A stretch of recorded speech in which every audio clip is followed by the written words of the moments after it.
Rematch. Fuck Devin Haney and Bill Haney. Pussies. I've been looking for you. Don't creep past me. There he is. There he is, Lil Richard Richardson. Devin, Yo, word of my dad when they fight this nigga getting broke up. Word of my dad, You're trash. Devin, you trash. Devin, I had you He can only say the same thing. B3 Pick TV, we back again. Man, tap the like button, follow the channel, help the channel grow. We definitely working.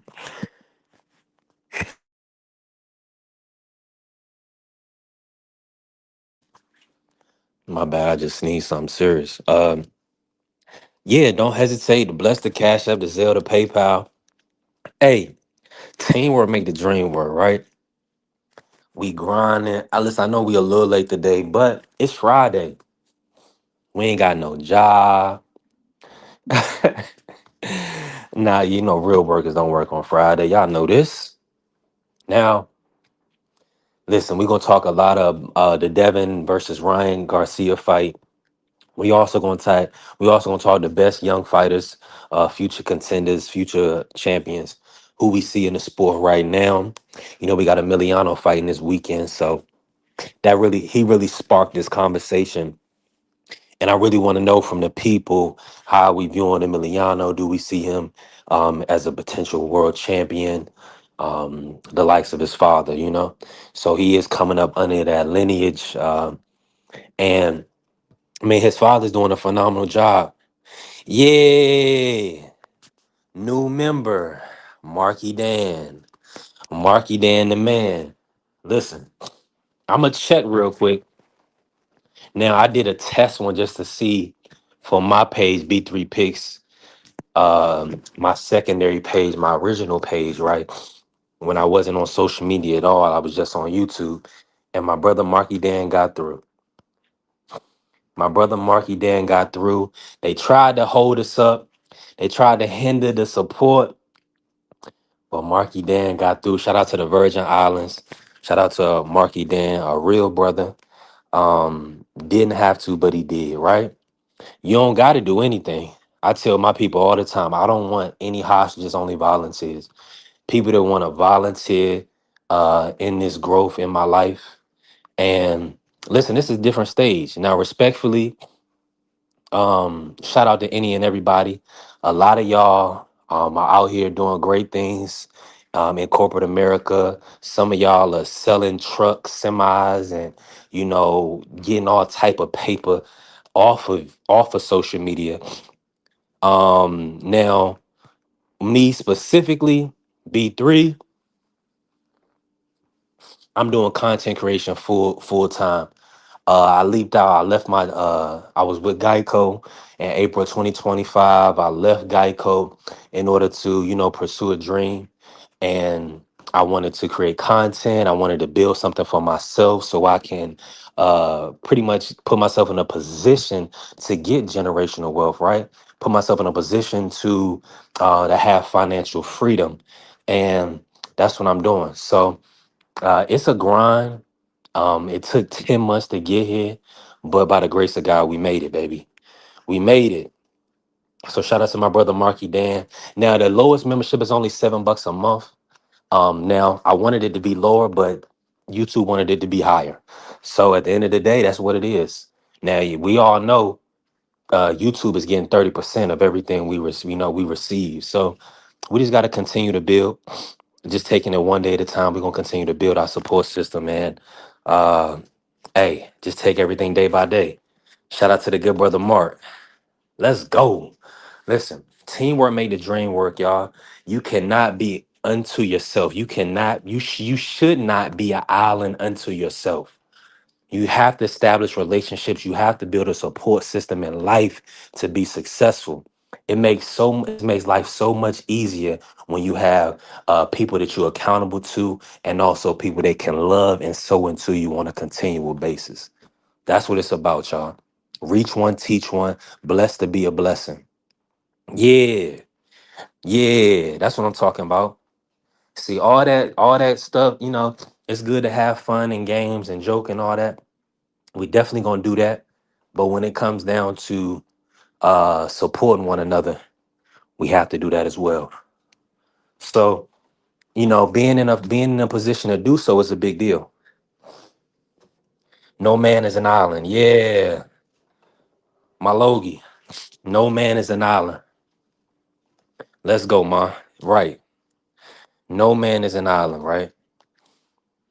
Yeah, it takes a village, man. It takes a full community to kind of continuously build and prosper. So I'm thankful. I'm up here. I'm hopefully somebody click the link. I'm up here about to make me a coffee. We're gonna talk this Devin and Ryan fight now. Let me tell you this. So the Ring fan poll had Devin and Ryan 64% over Shakur Ryan. So the fans want, let me say this. Let me highlight this again. The fans want Shakur. Excuse me. The fans want Devin versus Ryan, y'all. The fans want Shakur possibly to unify 140 or fight Keyshawn, whatever they want. Everybody wants Shakur versus Keyshawn, right? But the boxing fans, they want to see the kid. They want to see Devin Haney get revenge. They want an opportunity for Ryan to be clean and to beat Devin on an even playing real, right? Real people do not want excuses in sports. We do not want any excuses. We don't want any crybaby stuff. We don't want any handouts. We don't want lying and stealing and cheating. Nobody wants that in competitive sports. So the rematch is mandatory, y'all. The rematch is mandatory and we need it. We need it. So at the end of the day, that's what we pushing, y'all. We gonna push for the rematch, Ryan versus Devin. That's needed. That's the biggest fight in the sport right now, the biggest fight for 2026, unless something else comes up. But in my opinion, it's the biggest fight. Now, hold on, y'all. My bad. Um, Something went off in my pocket. Outside of that, today we're going to be talking about the young prospects in the sport. We can talk Scooter Davis, Carmel Moulton to be fighting this week. We also have Emiliano fighting this week. So I really want to hear your thoughts. If y'all have done if y'all have any insight on these young fighters, if y'all have any thoughts or concerns or, you know, feelings towards them, pushing towards contender or championship status, speak freely. We're going to speak freely today. Yeah, we took yesterday off to do some admin, and YouTube, they did decide to approve the memberships, and they even they've kind of put them they put them where they wanted them, respectfully, not where I wanted them. You know, so everything is working out for us. Now, let me speak on this. I believe Emiliano Vargas is going to be a future world champion. I think Emiliano Vargas will be a future world champion. I do believe that for Scooter Davis, Carmel Moulton as well. And there's a few other guys, Joseph Brown and Robert Merriweather III. It's a lot of young guys. It's a lot of future Juan Mala. I like Juan Mala. I also like TD's favorite fighter, Keith Cologne. Keith Cologne, I believe, will be a future world champion. So we have a lot of future champions in the sport of boxing right now. Guys that you can see have those traits, uh, as far as the ability to get in and out of range, keeping that distance, landing big shots to get knockouts. So those are kind of what you want to see from these young fighters, being able to fight hard in that competition, right? Not sinking to the level, but blowing out their competition. Beating them to the punch, stopping them, getting them up out of there. If y'all seen Scooter Davis' last performance, he got another body shot knockout. So that's what you want, man. You want these guys, if they're not on your level, show these guys they're not on your level, get them out of there. That's what we need. I loved it, man. I love that performance. Now, I'm looking forward to Emiliano fighting this weekend. He's fighting this hungry kid named Augustine. And Augustine upset Mark Castro on a matchroom card. And funny, another matchroom card, they put in this prospect beater. up against Emiliano Vargas. So now this dude is gonna try to go blow for blow with Emiliano, and he's gonna get hurt. He's gonna get hurt, and I believe Emiliano's gonna get this boy out of there. So it's hey, listen, we got a great weekend ahead of us.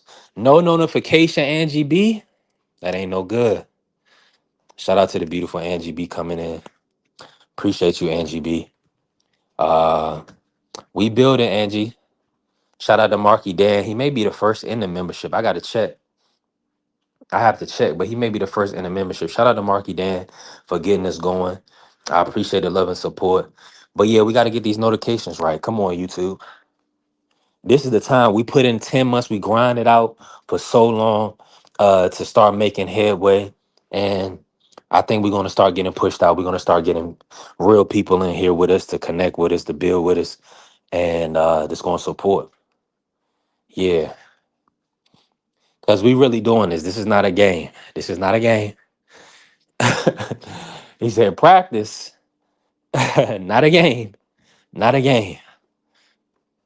And then listen, yeah, Angie B. Come on now, Angie. Thank you. Thank you. Yeah, that's what I'm talking about. Real support.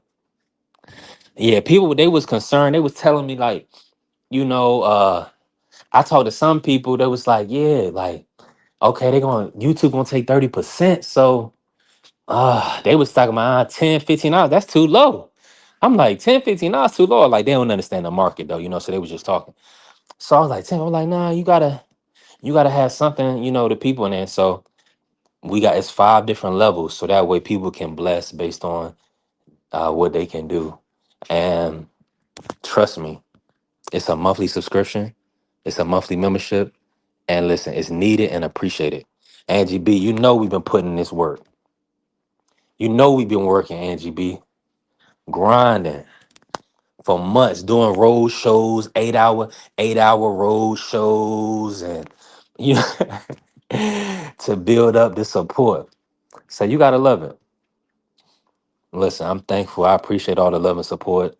This is the beginning, and we just gotta keep grinding. We just gotta keep grinding. Now let me say this. I'm your brother, and I can tell that you love me because now y'all know that word the big bird. Angie B is crazy. Hold on, y'all. Hold on real quick.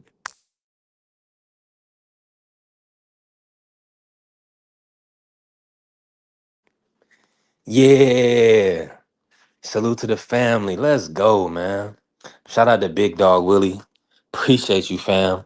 Listen, the grind don't stop. We've been putting in real work and we got real support. Now, they was concerned. People was concerned. They was saying, you get membership? You getting membership? Man, we gonna see if the people listen. If you build it, they will come. We trust God. I trust God. And listen, and I control what I can control. And we let everything else, you know, come and go, right? But I'm gonna just trust God, and I ain't gonna worry about what man is concerned with, right? Man is concerned with what people say. Nah, see, I know my worth, and I'm gonna be concerned with what God say. Remember, it's the island ninjas that were first, were your first member. Ah. Hey, listen, you did right, Mark. I appreciate you, fam. You did right. For your brother's keeper, and you did it. Shout out to Angie. Shout out to Big Dog Willie. Shout out to Mark. Let's go, man. Listen, when you got real Absolutely, people around absolutely. you, Mark, shout out to you. We're gonna cook today. But I just want to say this and then we're gonna cook. When you got real genuine people around you that want to see you do well, that want to show you love and support you, it gets nothing better. It's nothing better than that. That's why I remain myself. I remain calm and genuine and just a man of the people because God is going to add unto us. We can't be worried about what the world says or what other people do. It's about what we going to do. It's about what we say. So we got to just hold ourselves accountable and just continue to build our support system. Yeah, shout out to Big Dog Willie. He said, "Thank God it's Friday. Salute to the good people with good hearts." That's what I'm talking about, Big Dog. Appreciate you, fam. Yeah, big see, and Big Dog, he don't have to grace the platform, but see, and nobody does, right? But they sewing into us, so hey, ain't nothing better than that. Marky Dan, talk to the people, man. Let's get to it. We No, get salutes, congratulates to my brother Bradley. You know what I'm saying? Doing his thing, yeah. getting monetized, becoming a partner, getting his membership. I told Bradley a long time ago. I told his brother that he a star. He started his channel, I think, like a month after mine, and you already see where he is. I'm trying to get where B3 at. I'm like 150 subs away from 500 on the democracy briefing. I already got all the watch hours I need, so I'm just looking up to my big bro right here. He doing his thing, and I just want to congratulate him. I'm glad I was his first member. You know what I'm saying? Me and the Angie Yeah. baby, the Dominican Angie. Never forget. As much as crap you like to talk about the Islanders, it's the island nigga, or excuse me, it's the island folks that put that money in your pocket first. Remember that, boy. Whoa. Whoa, with the boy. Hold on. I haven't updated my drops yet. Mark said we gotta be more of a professional show. So we trying to do things with decency and order. Um Shout out to Mark, man. Mark bless the membership. Hey, I said it, they and you YT put it, they put it at the lowest tier with $7 a month. Now that's less than $2 a week. And we're gonna show up for the people to earn that. So I appreciate that love, and I think we've been earning it, and we're gonna continue to do so. So I'm not worried about that. Now, Mark, let's pivot. Let's talk a little boxing while we got people in here. Y'all tap the like button if you can. Bless us and help us grow if you can. Right. First live with memberships. We got 3 already. I love it. And I appreciate y'all support. I already knew I was gonna have some real ones because I know I got real ones around me. Mark, talk to us about this fight, man. 64% of the fans say they want Ryan and Devin. Do you feel like we get this matchup, or is Ryan and Golden Boy going to look for another option? I think knowing Oscar De La Hoya's history, he's probably gonna take that belt and milk it for a little bit. Say whatever you want about Ryan Garcia. I think but he brings out the crowds. He brings out people. He sells pay-per-views.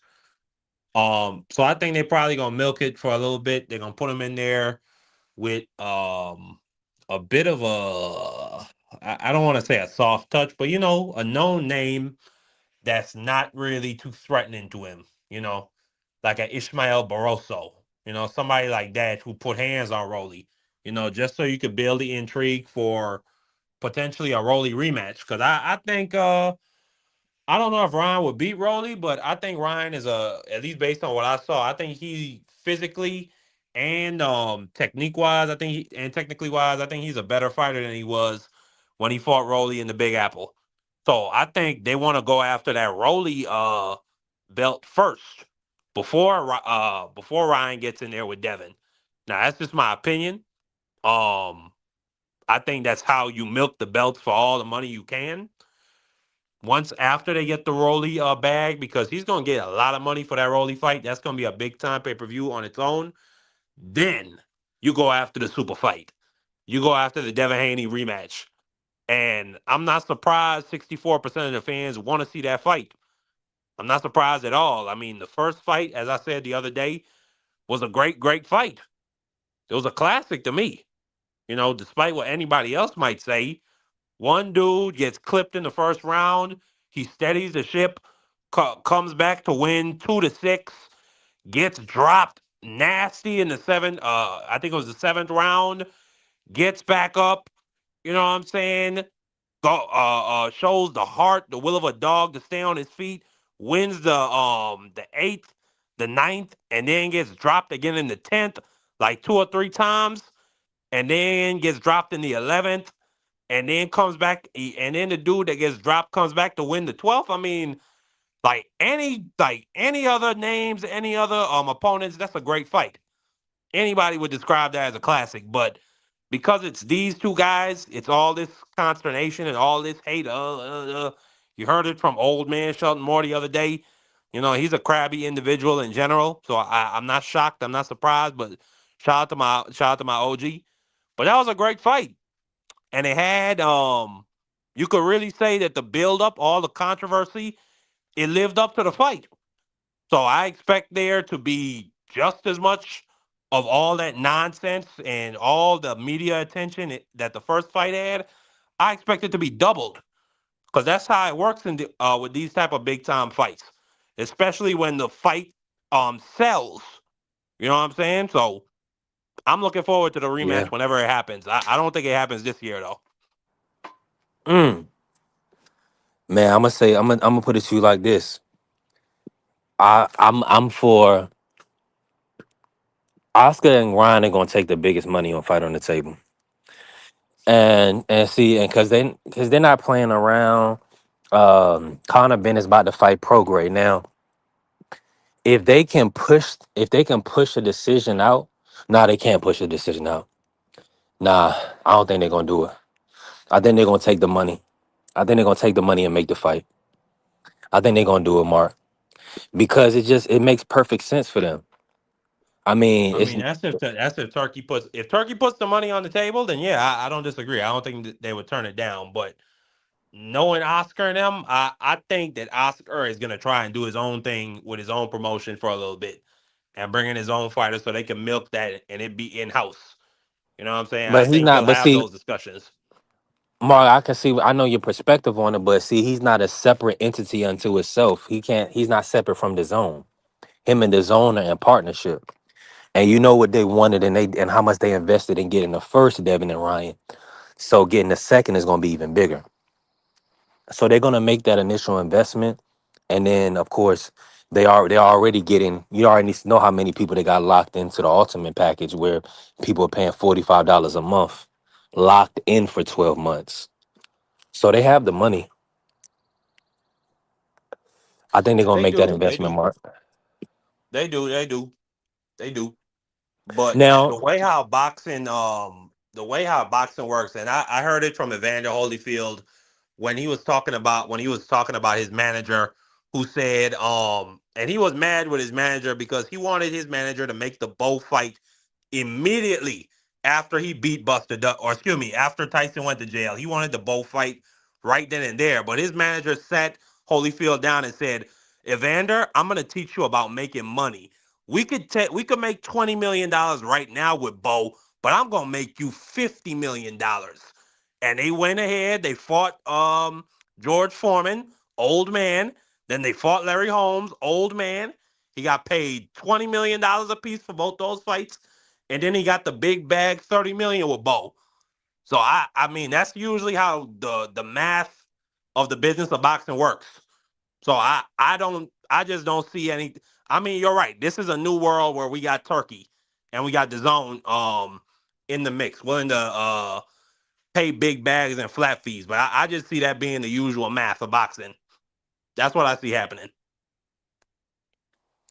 yeah, I can see that. I can see it. I mean, there's a lot of different scenarios or different ways this can play out. I think the real thing is they have to sell. It's like a storyline, right? It's all like a movie. It's kind of like a series or a TV show, right? Now, to make everything make sense and not to get tomatoes thrown at the set, right? They have to take the fight. They have to take the fight now. If Rolly was in a position to rematch Ryan, I could see them going the Rolly route, right? Maybe the Conor Ben fight, in the UK, they kind of probably could have sold that to the people. But with Conor Ben fighting Regis Prograis, we could talk about that if you want to, Mark. We could break that down if you want. But with Conor Ben fighting Regis Prograis, I feel like that took the fight off the board. I think, and of course, he went with time with Zuffa, right? So Rolly is still locked in with Giasov with a mandatory situation that he can't get out of. So he's off the table.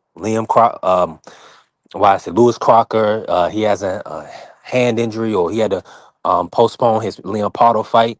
So he's out of the picture.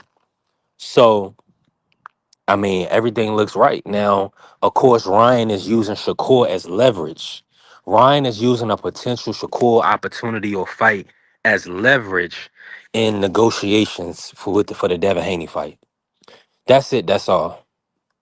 He knows what he has to do. It's already been too long. We're going on 2 years since the first matchup. It's going to be 2 years in April. So we don't want this fight to lose its luster, right?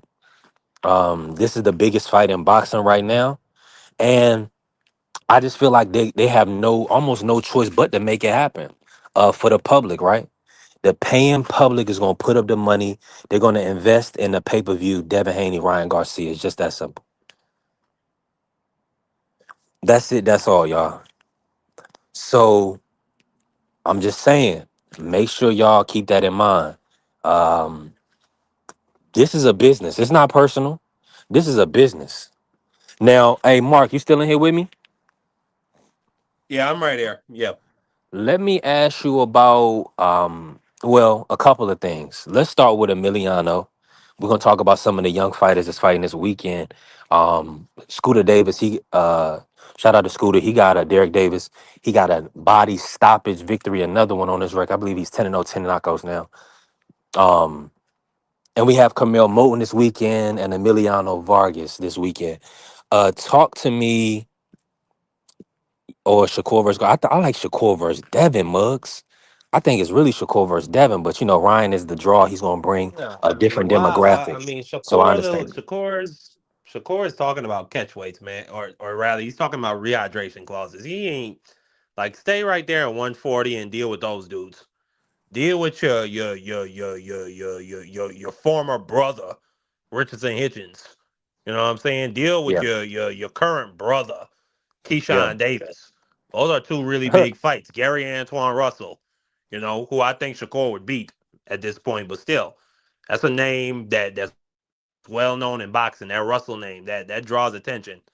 Deal with those guys, then come to 147, and you know all the ducks should be in a row. Whoever wins that fight for you. now, since we kind of pivoted back, shout out to Muggs for pulling up. Since we pivoted back, right? Ryan came out, and I even further my point of him using Shakur as a marketing tool. He's going online saying that he's gonna fight at 140. So he's gonna make 140 now for the Shakur fight. Can you believe that, Mark? This brother Nah, he's no. literally, yeah, right. So that's what I'm saying. So people have to read in between the lines. Ryan never made 140, couldn't make it for Devin comfortably. Now he's gonna all of a sudden go back down, 2 years later and fight Shakur 140. Knock it off. It's not gonna happen. Yeah, I mean, I just think that's his whole shtick, where he likes to try and say, the belts don't matter. I'll drop this belt tomorrow. I just think that might be part of it, and it might also be what you said, using Shakur as leverage. Um, I don't like. I foresee Turkey paying both those guys flat fees, but if they try to negotiate the fight between themselves, as DHP and Golden Boy Promotions, I mean. Ryan might be trying to force an A side percentage for himself, which I mean, it's like you say, that's his business. Yeah, it's business. It's not But personal. if I'm Devin Haney, I'm not going for that bull crap. You can't make 140, dude. Nah, that's what I'm saying. That's when they're gonna keep the pressure on him. And ultimately, Riyadh and DAZN and Turkey put up the money for the first, for the rematch and the trilogy. And that's why Devin and Ryan both got nice deals last year when they started off with the Times Square card. They both got 3 fight deals. So I mean, it's pretty much already possibly in contracted, right? Because both of them had 2 ring fights, right? So 2 with the same company or promoter, quote unquote, that they got the original agreement with. So now they have to fulfill that agreement. I mean, this will be the 3rd fight for both of them. Now, these are the reports, y'all, that they want to have a trilogy within the rematch. So there may be a reworking of the contract, or because Turkey likes trilogies, the Zone wants a trilogy.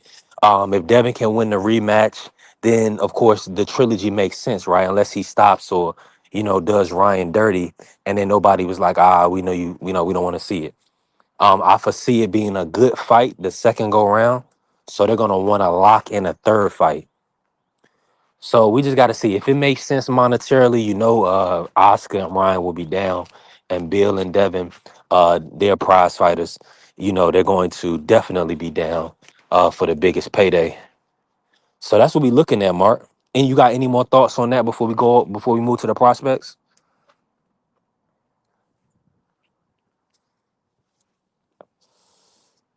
Marky Dan, he may be moving around. Y'all know Marky Dan on the My bad. islands. I was talking on mute. My bad.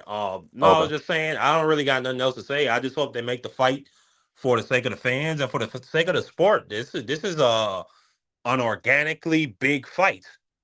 Like this is just two fighters that have been in the sport for a long time, have been fighting at the top level for almost for in Devin Haney's case for almost a decade now, and Ryan Garcia's case. So Yeah. I hope they make it, and I hope to see Devin Haney prevail and get his vengeance.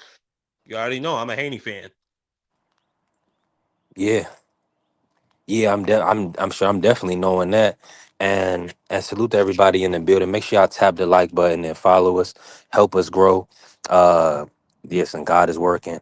We did get YouTube approved us. We partners with YouTube now, y'all. The membership is active, the super chat, the super thanks. Everything is appreciated. Y'all know we grinded for 10 months strong, doing 8 hours, seven Salute to hour OG road Fruit. shows. Man, I was driving 7 days a week doing DoorDash to get to this moment here. So listen, this is only but the beginning. I ain't going nowhere because we ain't did nothing yet. We still on the Make a Million campaign, so we still got a lot of work to do. And but I'm thankful for the opportunity. And shout out to Bruce Gas pulling up. We definitely building support if you can. If it's pressed upon your heart to do it, please do it. Um, listen, I'm not moving semi trucks.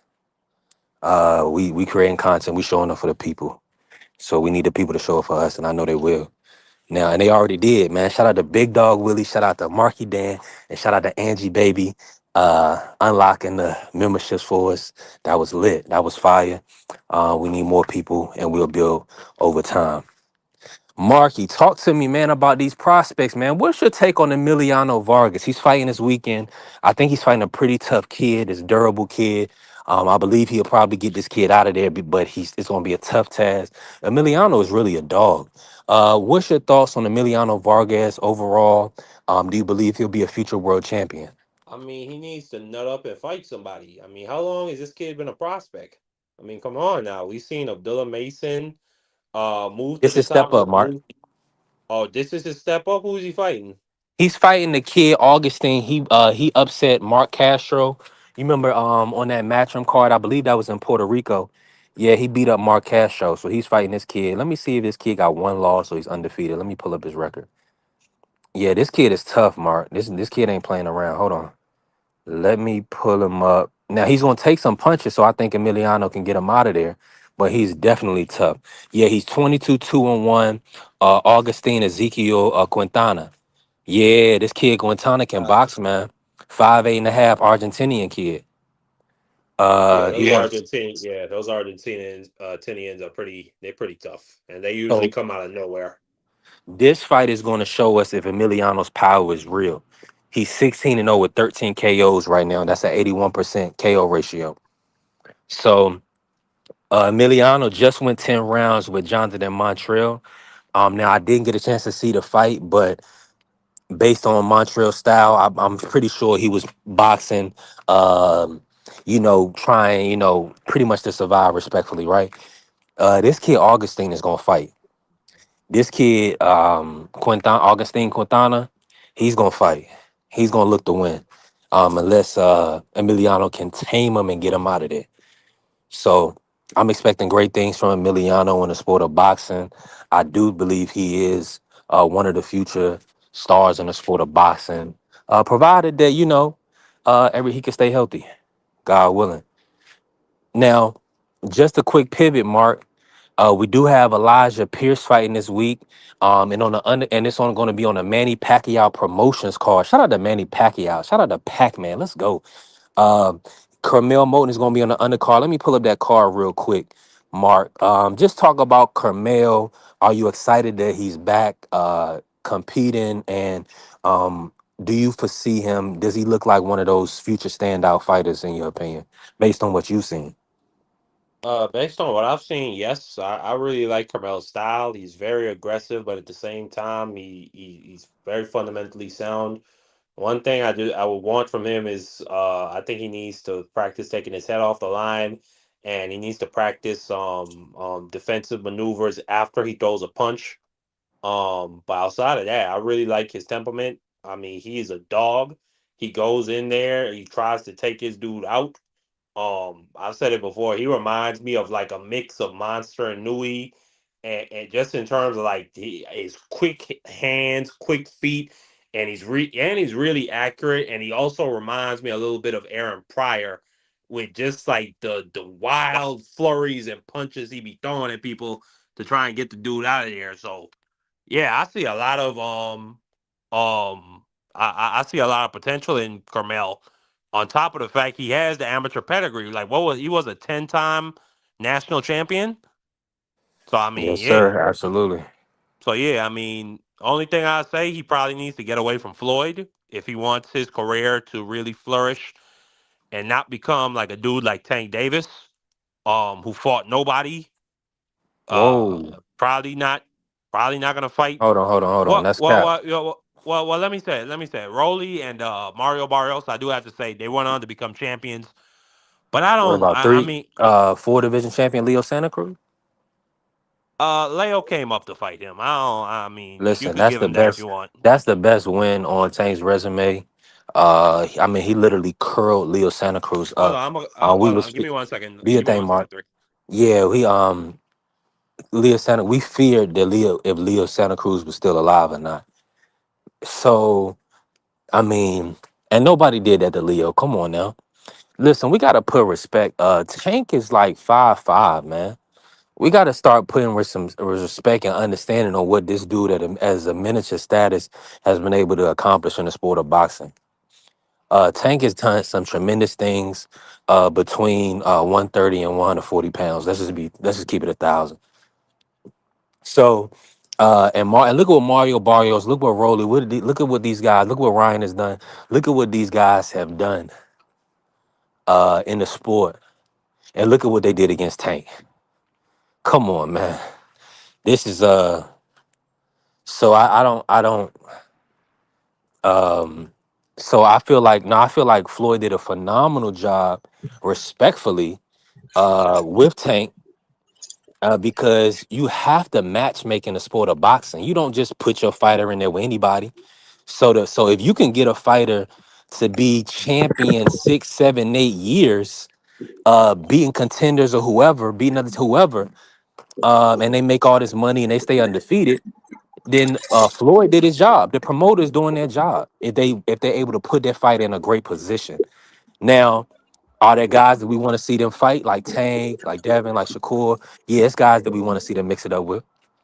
But we can't blame the promoter. The promoter is doing what's in their best I interest, mean, which is yeah, we making money. absolutely can. You don't remember Leonard used to talk to the fans like he was a pimp.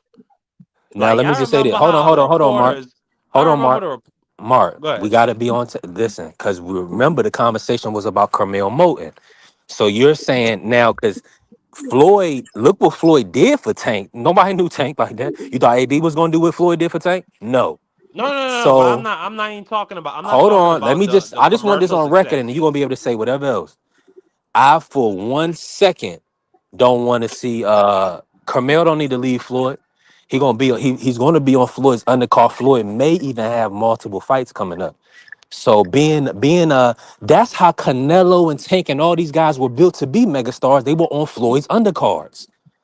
So that's you gotta do that. You know the history, Mark. So that's why you gotta relay it to the people. Camille doing the right thing. He's staying down, and he understands that it's a longevity thing. He's not gonna be a fly by night fighter. He's a kid. He's a young man. He got 10, 12 years in the sport. He ain't got to worry about trying to be no contender at what is he, 20 years old? Floyd gonna put him in position, and it's gonna be up to him to win fights. Shout out to AC. What's going on, AC? Before you go, Shelton Moore. Salute to my OG Shelton Moore. I Sheldon just wanted to Moore. say I'm not talking about the notoriety or the commercial success. Like absolutely, he should stay with Floyd for that because Floyd, even in this old age, he still draws a lot of media attention, and he's having that fight with Manny Pacquiao coming up. And regardless of how I or boxing fans may feel about it, casuals are going to flock to that fight, and Netflix is going to get that fight top billing. So it's going to be good for him to be on the undercard or maybe even the co-main event, and for Floyd to bring him around during media week. So I'm not talking about that. I'm just talking about in terms of the guys we want to see Carmel fight, so that Carmel could be known as a legend. That's what I'm talking about. Like Tank's legacy, like what niggas is going, or excuse me, I apologize. What people are going to say about him is that he didn't fight the guys that we wanted to see him fight. That he ducked smoke, and like, I mean, that's just going to be what it is. I don't want that for Kamel because I really think that kid is a talent. And you heard why Shelton Moore wasn't up here when I described how I look at his style. Shelton Moore, I look at Carmel as a mix of Monster and Nui in terms of his athleticism, his speed, his quickness, his foot speed, hand speed, and then he remind me of Aaron Pryor with just the wild fucking flurry. Excuse me again, with the wild flurries he be throwing to try and get his dude up out of there. I love to watch that kid fight. But if he stays with Floyd, I don't think he's gonna get the fights against the Abdullah Masons, or if he fights at 130, whoever is there. That's all I'm saying. But go ahead, Shelton Moore. First of Salute all, to salute Sheldon to the Moore. Salute to brothers. Free. Appreciate you, Mr. Moore. Frilio, Free. salute to Frilio. What's up with you, baby? First of all, we got to put the cart. We putting the cart before the horse. First thing we got to do, we got to get Carmel to make weight. He got to pick a division, and then he got to make the weight. That's what we got to get him to do. And once he does that, Yeah. then we can see what we got with the kid. But the kid coming in 8, 10 pounds overweight, come on, man, can't have that. Nah, not at all. Not at all. Let me get this out, Mr. Moore, and I'm gonna bring in Free. Shout out to Bentley pulling up. He said, shout out to B3 and BVO and the whole SCN giving us a platform to express our love and knowledge and our view about the beautiful sport of boxing. 1000%. And listen, we can't do it without the real supporters. I appreciate you, Bentley. You always showing up, showing love. I use you in the monetization video because you asked about our monetization last week and it came through. So God bless you. I appreciate you. And shout out to Marky, shout out to Angie B and Big Dog Willie. They already jumped in the membership. Listen, I'm doing this full time. If you're gonna bless anybody and you showing up for anybody, show up for me.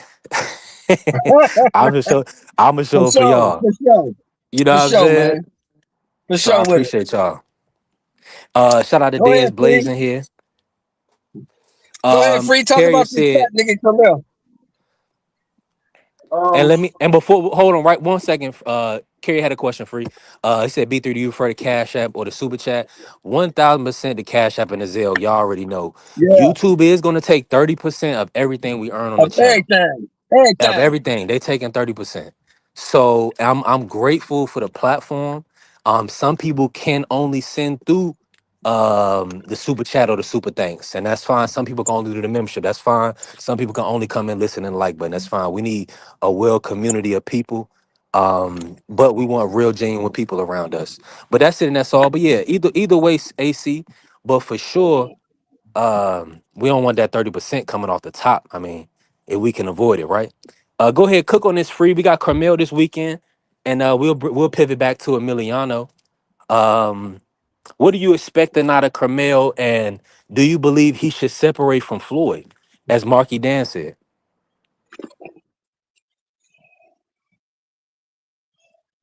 You on mute, free?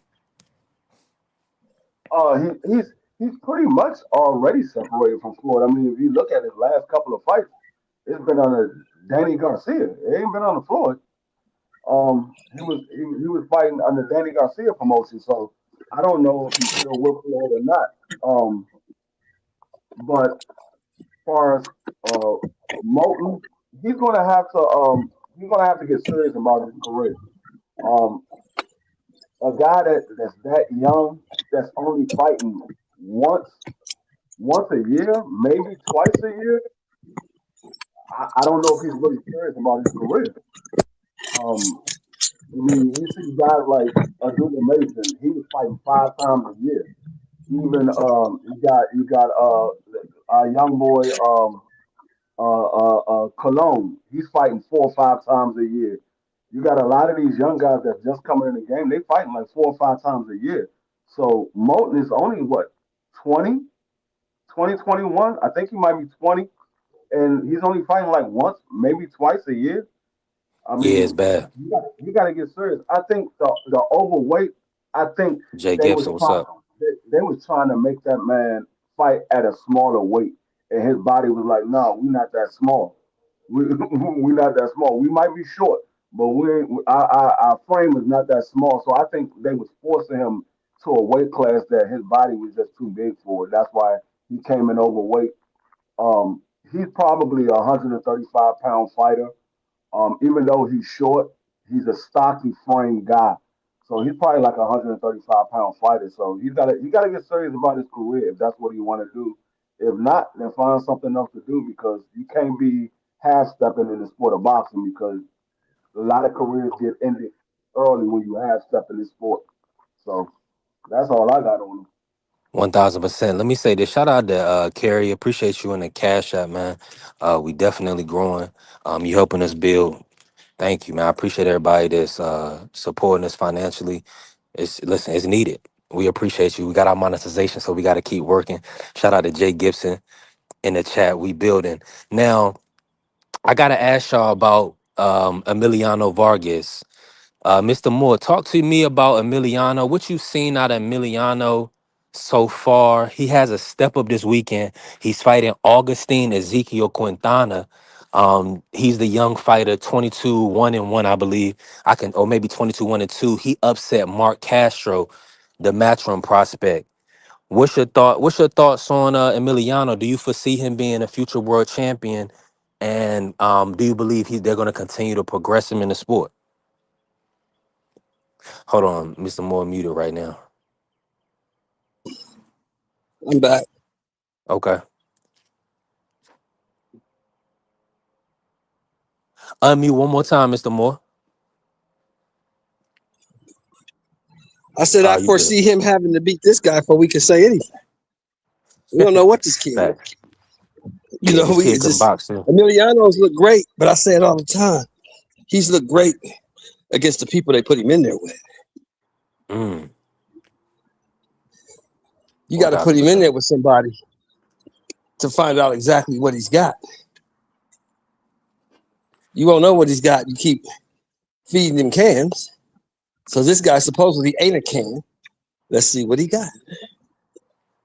Yeah, and this kid right here is Argentinian. He's really hungry. Um, we just got to see what he got for Emiliano. And I believe it's Right. going to be moving up, and he's going to be moving up in weight to fight him at 140. So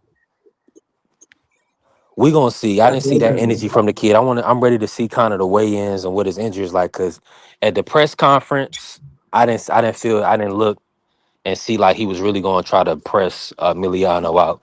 But I think that would be the wrong strategy in this fight. I think he does need to box against Emiliano.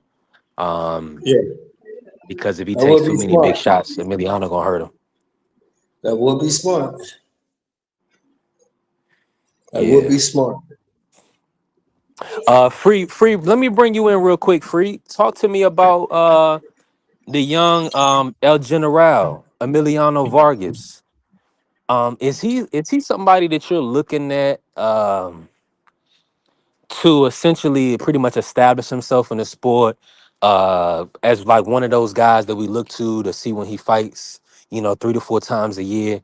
Um, is he already there to you, or do you feel like he still has some room to grow as far as his fanfare? Now he was included in the halftime show with Xander Zayas, so that was lit. I Iconic. thought that was a great situation for him. So I think that helped his star ability and his overall profile.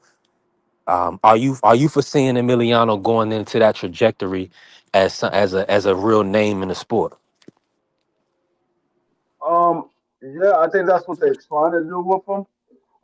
The problem that I have with Emiliano is the level of competition they putting him in there with. He hasn't stepped up the level of competition. He's still fighting the same type of competition. So I gotta see exactly how he progressed. Like Shelton said, we got to see him in there with somebody. Right now, he's been fighting the same level of competition over and over again. So they need to start stepping it up because you can't say that this guy is going to be the next champion or he's going to be the next superstar and he's not being put in there with anybody. So I don't know. We gotta see. At some point, they're going to have to step his competition up. Yeah, I think they're doing that with this fight. You know, they're gonna take it's gonna be a step by step thing with Emiliano. Which how it should be with all fighters, right? You know, I mean that's what I'm saying. We only seen a few guys like maybe Tank Davis that really took that jump, right? Free. I mean, from like eight round. I know somebody said he did a 10 rounder before, whatever. He probably stopped that dude, but he went from an 8 round fight to a championship fight, and then nobody of note, no previous contenders. No, I didn't see nobody was on the resume prior to that champion. You know, so Right. like nobody's really doing that. So that's still so, and that's why that argument is always there. Is that Floyd or Mayweather, whoever, TMT, whoever was possibly trying to get him beat. That's the argument. And that's how Tank views it, and that's how people on Tank's team views it, really. Because in the sport of boxing, it's a progression. Because they wanted him to fight Jose Pedraza. Uh, Jose Pedraza, yeah, yeah, but it was what we're talking about is this. Yes, smart. Whole fight Jose Pedraza off an 8 rounder. That was the biggest stage Tank was gonna have been on up to that point with the toughest opponent without any 10 rounders, without any interim, championships, without any former champions on the resume. None of that. I mean, at that time, you gotta look at what Pedraza was at that time. Pedraza was a upcoming star out of Puerto Rico. He was undefeated. He was a world champion. And a lot of people thought Pedraza was that next guy at 130 pounds. And then Tank Davis got in there and destroyed him. So Yeah. that was a big step up for Tank Davis. That's why a lot of people bring up Jose Pedraza because at that time Jose Pedraza was the guy that a lot of people was looking for to be the next Puerto Rican star. So I mean, Tank Davis destroyed him. Yeah, Tank. Listen, But hold on. The only reason I I don't didn't. disagree with that. I, I don't disagree with that. All I'm saying is I don't think that your promoter wanting to throw you in there with a tough fight or wanting to throw you in there against a champion, I mean, means that they want to get you beat. And like I don't agree with that mindset from Tank Davis and his team. That could just mean that they're confident in you and they're ready to put you out there for the market and sell you off as a big time fighter. So, but hey, that's their opinion on it. I can't. They know more about Floyd than me. They know more about Money Mayweather and that team than I do. I'll say that. 1,000%. And listen, we're not gonna act like we didn't see Floyd celebrate when Devin lost. So we can't put anything past people, right? Respectfully. And shout out to Floyd, that's the guy. Floyd do that punk Now, stuff. now Carrier with this comment, right? Loma fought tough competition early. Yeah, respectfully, right? So did Monster and Nui. Yeah, but Loma came out the Olympics, what, 2 times he won gold medals twice. Yeah, So yeah. he came into the pro ranks. How old was he? About 27 years old? No, he was. I think he was like 24, 26, somewhere around there. Yeah. He Yeah, was like he 20. like I think he was like 26. And then I think he fought Mr. Gary when he was 27. yeah, But he somewhere around there. now, now, when you talk about early in their career, I see what you're saying, Carrier. Uh, the only thing is that I'm talking about early in their life. So when we Well, when we some when dudes we are like mention, that. B3. They but don't now need. I Go understand what ahead. you're My saying, bad. Mark. Yeah, but let's see. he didn't go and be a world champion at 20 years old. We talking about 12 round fights. So No, that's but the No, some compare. dudes That's are what like that's that. They the don't need too that's much the seasoning. comparison. see the Yeah, reason it's why. seasoning. Some Yeah, dudes but don't he need too much, like and Monster some dudes Nui, can Floyd. go. Hold on, Mark. And some dudes can be world champion at 17, 19, 20 years old. You see what I'm saying? There's a difference. Yeah, That's but Now, what if I'm it's not a saying. Like, difference, if it's not a difference, free correct me if I'm wrong. But these guys that can go to be 12 round fighters and be world champion on top of the world at 20 years old, I'm putting a little more stock in that yeah, I mean, than you got to coming in because at 27, you know what I'm saying, and fighting. Now, the yeah, Gary Russell Will was a big win though, yeah. respectfully. I mean, yeah, you got to because when you're 20 years old, you're fighting against grown men. Yes, you're an adult, but you're not a grown man at 20 years old. So if you're able to go ahead and at 20 years old beat a guy that's, let's say he's 25 or 27 years old and he's been fighting for about 3 or 4 years before you even got to be pro, that's making a statement because a lot of young guys are not doing that. They're not beating a world champion at 20 years old. I mean, look at the two youngest champions we got right now is Adula Mason and Xander Zayas. Those are the two youngest champions that we have right now. You got Adula Mason at 21. Xander Zayas is a unified champion at 22. Everybody else is in their mid 20s or early 30s or late 30s. So I mean, it's not a lot of people happen. I mean, you have it happen a few times in each generation, but not often. It's not something that often happens. Even Right. When Loma fought Gary Russell was already a champion when Loma fought him. The reason why they pushed Loma like that because Loma had over 300 amateur fights. He fought for a gold medal twice.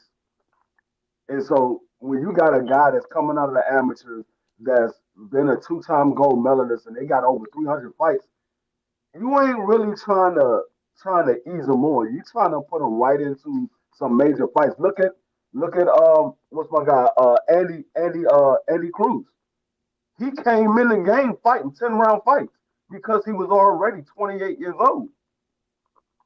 Came in the game fighting ten Yeah. round fights. His first fight was a 10 round fight. Right. And I can't hear Marky talking. Hold on. yeah, I'm here. Yeah, no, I was just gonna say, I just think that when we talk about athletes and taking it to basketball for a second, we knew or at least I knew Cooper Flag, Victor Wembanyama, taking it to football, Adrian Peterson.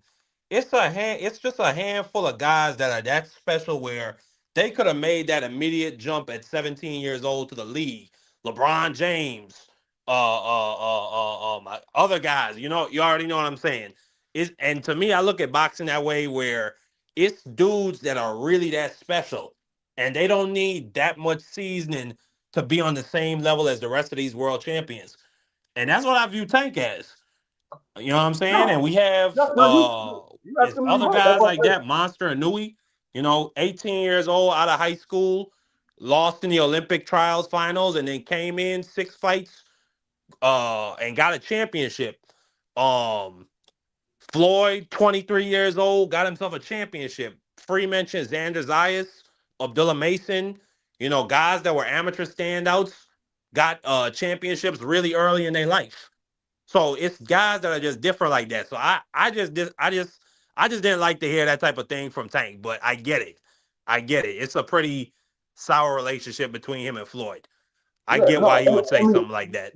you have a handful of guys that can do it out of each generation, but if What's a going on, team Piero, sir? if a team is not pushing their fighter, it's because they know their fighter. They know the fighter better than anybody's watching them. Like we can watch and say, "Hey, he's talented," but we don't know we don't see all of the stuff that they go through in training camp, all of the preparation and the flaws and stuff that they got. Like we see, okay, yeah, this dude got some hand speed, he got some good movement. Okay, he got decent defense. We see that, but we don't all the time pick up on the little flaws because they might be in there with somebody that's not going to expose the flaws that they have. So we seeing something based off of the level of competition that they're fighting. Doesn't mean that we're wrong, but it doesn't mean that the team is wrong neither, because the team knows what they're looking at when they in training camp, when they in the gym working these fighters out. They know the small flaws that these fighters got, and they like, hold up, he not ready for that level yet. We want to work him up there, but he ain't ready for that level yet. Right. I'm with you on that. Um, Let me pivot real quick. And shout out to everybody in the building. Make sure y'all tap the like button, follow us, help us grow. Zon, how you doing? Appreciate you coming in, showing love. Now, hey, shout out. Listen, the memberships are rocking right now. We just got them active. I appreciate Marky Dan stepping up. My brother showing love, Angie Baby, Big Dog Willie. Appreciate Bentley and Big Dog in the cat and super thanks and a super chat. We definitely growing. AC then bless the cash app again. Appreciate you, AC. We building now. Um, I gotta ask y'all this, right? It's Friday. Let me pivot real quick, right? Because I didn't get to ask you about this yet, free. Now, with Devin and Ryan, 64% of the fans want that fight. Based on his ring poll. Now, Ryan Garcia came out talking about fighting at 140, fighting Shakur at 140 now. Do you believe that's just a distraction tactic? What fight do you feel like is going to happen next for Ryan? When has Ryan ever fought at 140? Ryan has never fought at 140. You So hold on, let me do this. I can't hear you free. I'm about to refresh. he has never fought at 140. So if you think that Ryan's going to fight at 140, you just fooling yourself. The man never fought at 140. All of those fights that he had, go look at them. They were above 140. He's never fought at 140. The closest that he came to fighting at 140 was fighting Tank Davis at a catchweight at 136. That's the closest he come to fighting at 140. Ryan has never fought at 140. The fight that he had with Oscar Duarte, Ryan was 143 pounds. The fight that he had with Fortuna, Ryan was 143 pounds. The fight that he had with Devin Haney, Ryan was 143 pounds. The man has never fought at 140. So I don't expect Ryan to fight at 140. He's never fought there. Right. Let me say this. Shout out to AC Carry. He said B3 got these MAGA membership prices. Hey, let me say this. Shout out to YouTube. Listen, YouTube, I had a different scale. I pretty much chose the 5 level tier. That was the most, and it kind of made sense. I wanted it to be $5 as the start, and then 5, 10, 20, 30, 45. Right? Because I was talking with some other people, and people have different capacities. People can bless at different levels, whatever the case may be. Some of the people I talked to thought 10 was too low. Now, I understand what people are giving and all the other stuff from whoop de whoop the market, whatever whoop de whoop, right? When I put it in at those levels, YouTube increased it on their end and they approved the high level. They said no, because they want their cut. So it wasn't me. So those prices are from YouTube and what YouTube wanted to do. Um, and we just gonna go with it. But yeah, so it's starting off at 7, and then we're gonna go from there. We're gonna work. Uh Duarte was a 140, but they changed the weight, AC. Yeah, they changed the weight. The same thing with Fortuna. Fortuna was a 140-pound fight, but when it came to weigh-in, they changed the weight because Ryan couldn't make the weight. He fought. He came in. I'm looking at it right now. Oscar Duarte, 130. I mean 143. Devin Haney, 143. Tank Davis was 135 and a half because they fought at 136 a catchweight. I take that back. I was wrong. The Fortuna fight He did weigh in at 140, but that was supposed to be, I guess that was supposed to be 135 pounds because I remember they changed the weight at the last minute for the Fortuna fight. I think that was supposed to be Yeah, at 125, and they end up going up to 140. So he did have one fight at 140, and that was the Fortuna fight. But that fight wasn't supposed to be 140. It was supposed to be 135 because that was supposed to be a yeah, tune-up for Tank Davis. yeah. So shout out to Thrill Hill pulling up. Yeah, that all that talk Ryan do. Ryan does a lot of talking. I think he's a promoter in his own right, right? Um, he's promoting his brand, and I mean anybody that believes he can still make 140, they're going to go with like those people. I don't believe that they're ignorant. I don't believe that I believe this is what they're doing, right? What they say, the nobody cares about the truth when the lie's more entertaining. Mm-hmm. So that's what these people are. That's all they're doing. They're gonna go with, oh yeah, Ryan. Yeah, I got Ryan stopping Shakur at 140. Knowing good and well Ryan not gonna make no 140. If They would have Ron fight, tricked. They would have tried to trick Shakur into that fight. If Ron fights Shakur at 140, Ryan probably gets stopped to the body. He probably gets stopped to the body. That man can't Mm, make 140. nah. The man, he couldn't make 140 for Devin or Oscar Duarte. You think he's going to be able to make 140 for Shakur, which is what four Mm. fights, four fights later? No, he's not making it. Not making well, actually 5 fights later because he just fought Mario Barrios. So that's 5 fights later. He couldn't make it for Oscar Duarte. He couldn't make it for Devin. He fought at 146 and 3/4 for Rolly Romero. He fought at 146 and a half for Mario Barrios. Now you expect him to go back down to 140? The only time he fought at 140 was 7 fights ago. If he fight Devin, fight Shakur at 140, that was 7 fights ago. Was the last time that he fought at 140? No, he's not making 140. Ain't gonna happen. Salute to the family, TD. Appreciate you pulling up, TD. We definitely building. Yeah, I can't see Ryan. I think Ryan just doing that talking. And I don't think that fight is gonna happen. Nah, I don't think that fight is gonna happen. No, if it does, it ain't gonna be at 140. I can tell you that. It might be at a catch weight, but it ain't gonna be at 140. I mean, actually, why would it be at 140? Shakur is not the eight side. Ryan is. So why would it be at 140? And why would Shakur want to fight Ryan at 140 and you're not fighting him for his belt? He's fighting for your belt, and he's the A side. If he fights you at 140, that means your belt is on the line, not his. Right. And see the one, and that's what he wants. He wants to be. I think Ryan is just he's selling it. He's selling it to the public, but he's just talking. I foresee him in the Devin fight happening. I think that's the biggest fight for the zone. The zone, they pushed real hard for the first fight. Um, and they got it. Um, they put up the agreement for Devin. Got a 3-fight deal. I believe Ryan got this a different 3-fight deal, but both of them have 3-fight deals for a rematch and a trilogy for last year. So the fact that both of them are world champions, both of them did what they were supposed to do, become world champions at welterweight. I believe the fight will be announced. I'm pushing for it to be Vegas, as y'all can see, and I believe it's going to be Vegas. But it's a lot of smoke happening in Vegas now. Correct me if I'm wrong. Free David Benavidez and Zerto is going to be in Vegas in May,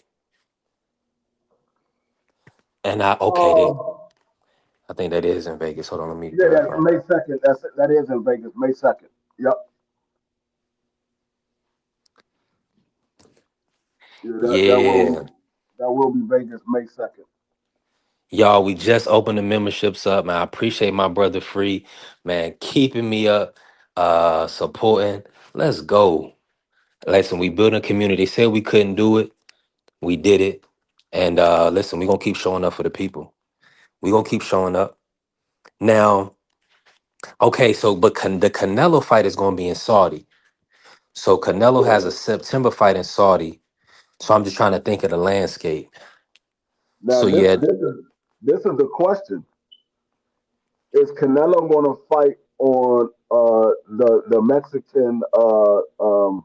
Mexican independence, yes. or I mean, because Floyd and Manny is supposed to be fighting in September. Ooh. So are they going to put both those fights on the same weekend and Canelo try to compete with Manny and Floyd? Mm. Well, of course, Floyd and Manny is on Netflix. I believe Canelo was going to be on the Zone pay-per-view, and Canelo No, was I know probably going to that do. You talking about just for the time slot when the for fight the time happens? slot because now that because Netflix may do Friday free. Hold on, let me see when the date is. What's the is date it of the Floyd? I think they said Oh, September 9th. That's not a Friday. right. I Hold on, let think me that, just if verify I'm the not date. mistaken, September 9th is, yeah, September 9th. Oh, that is a Friday. That is a Friday. September 9th is a Friday. Oh, no, no, no, no. I'm looking at October. September 9th. No, it can't be September 9th. That's a Wednesday. Yeah, I'm looking. I'm pulling it up now for you. It's on Box Rec. That's a Wednesday.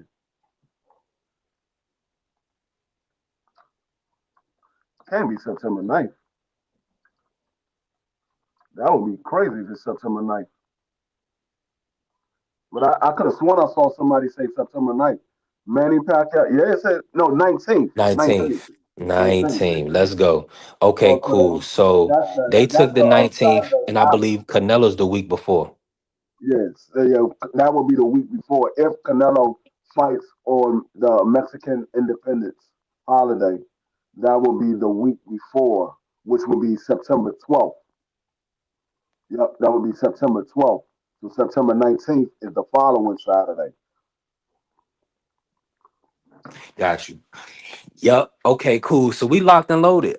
Okay, that makes sense. So September, that's pretty much locked in. So I believe that Devin and Ryan should try to get a date before September. So that way they don't have to worry about going Oh, after. they can get it. They can get it the week before September 5th. Right. Let's see who they really care about. You got Devin versus Ryan September 5th. You got Canelo September 12th, and you got Manny and Floyd September 19th. Let's see That'll who they work. really. Let's see who the fans really care about. Mm. Now Canelo will be in Saudi. So, there's gonna be only a select people that's gonna be able to take that trip, which is understandable, right?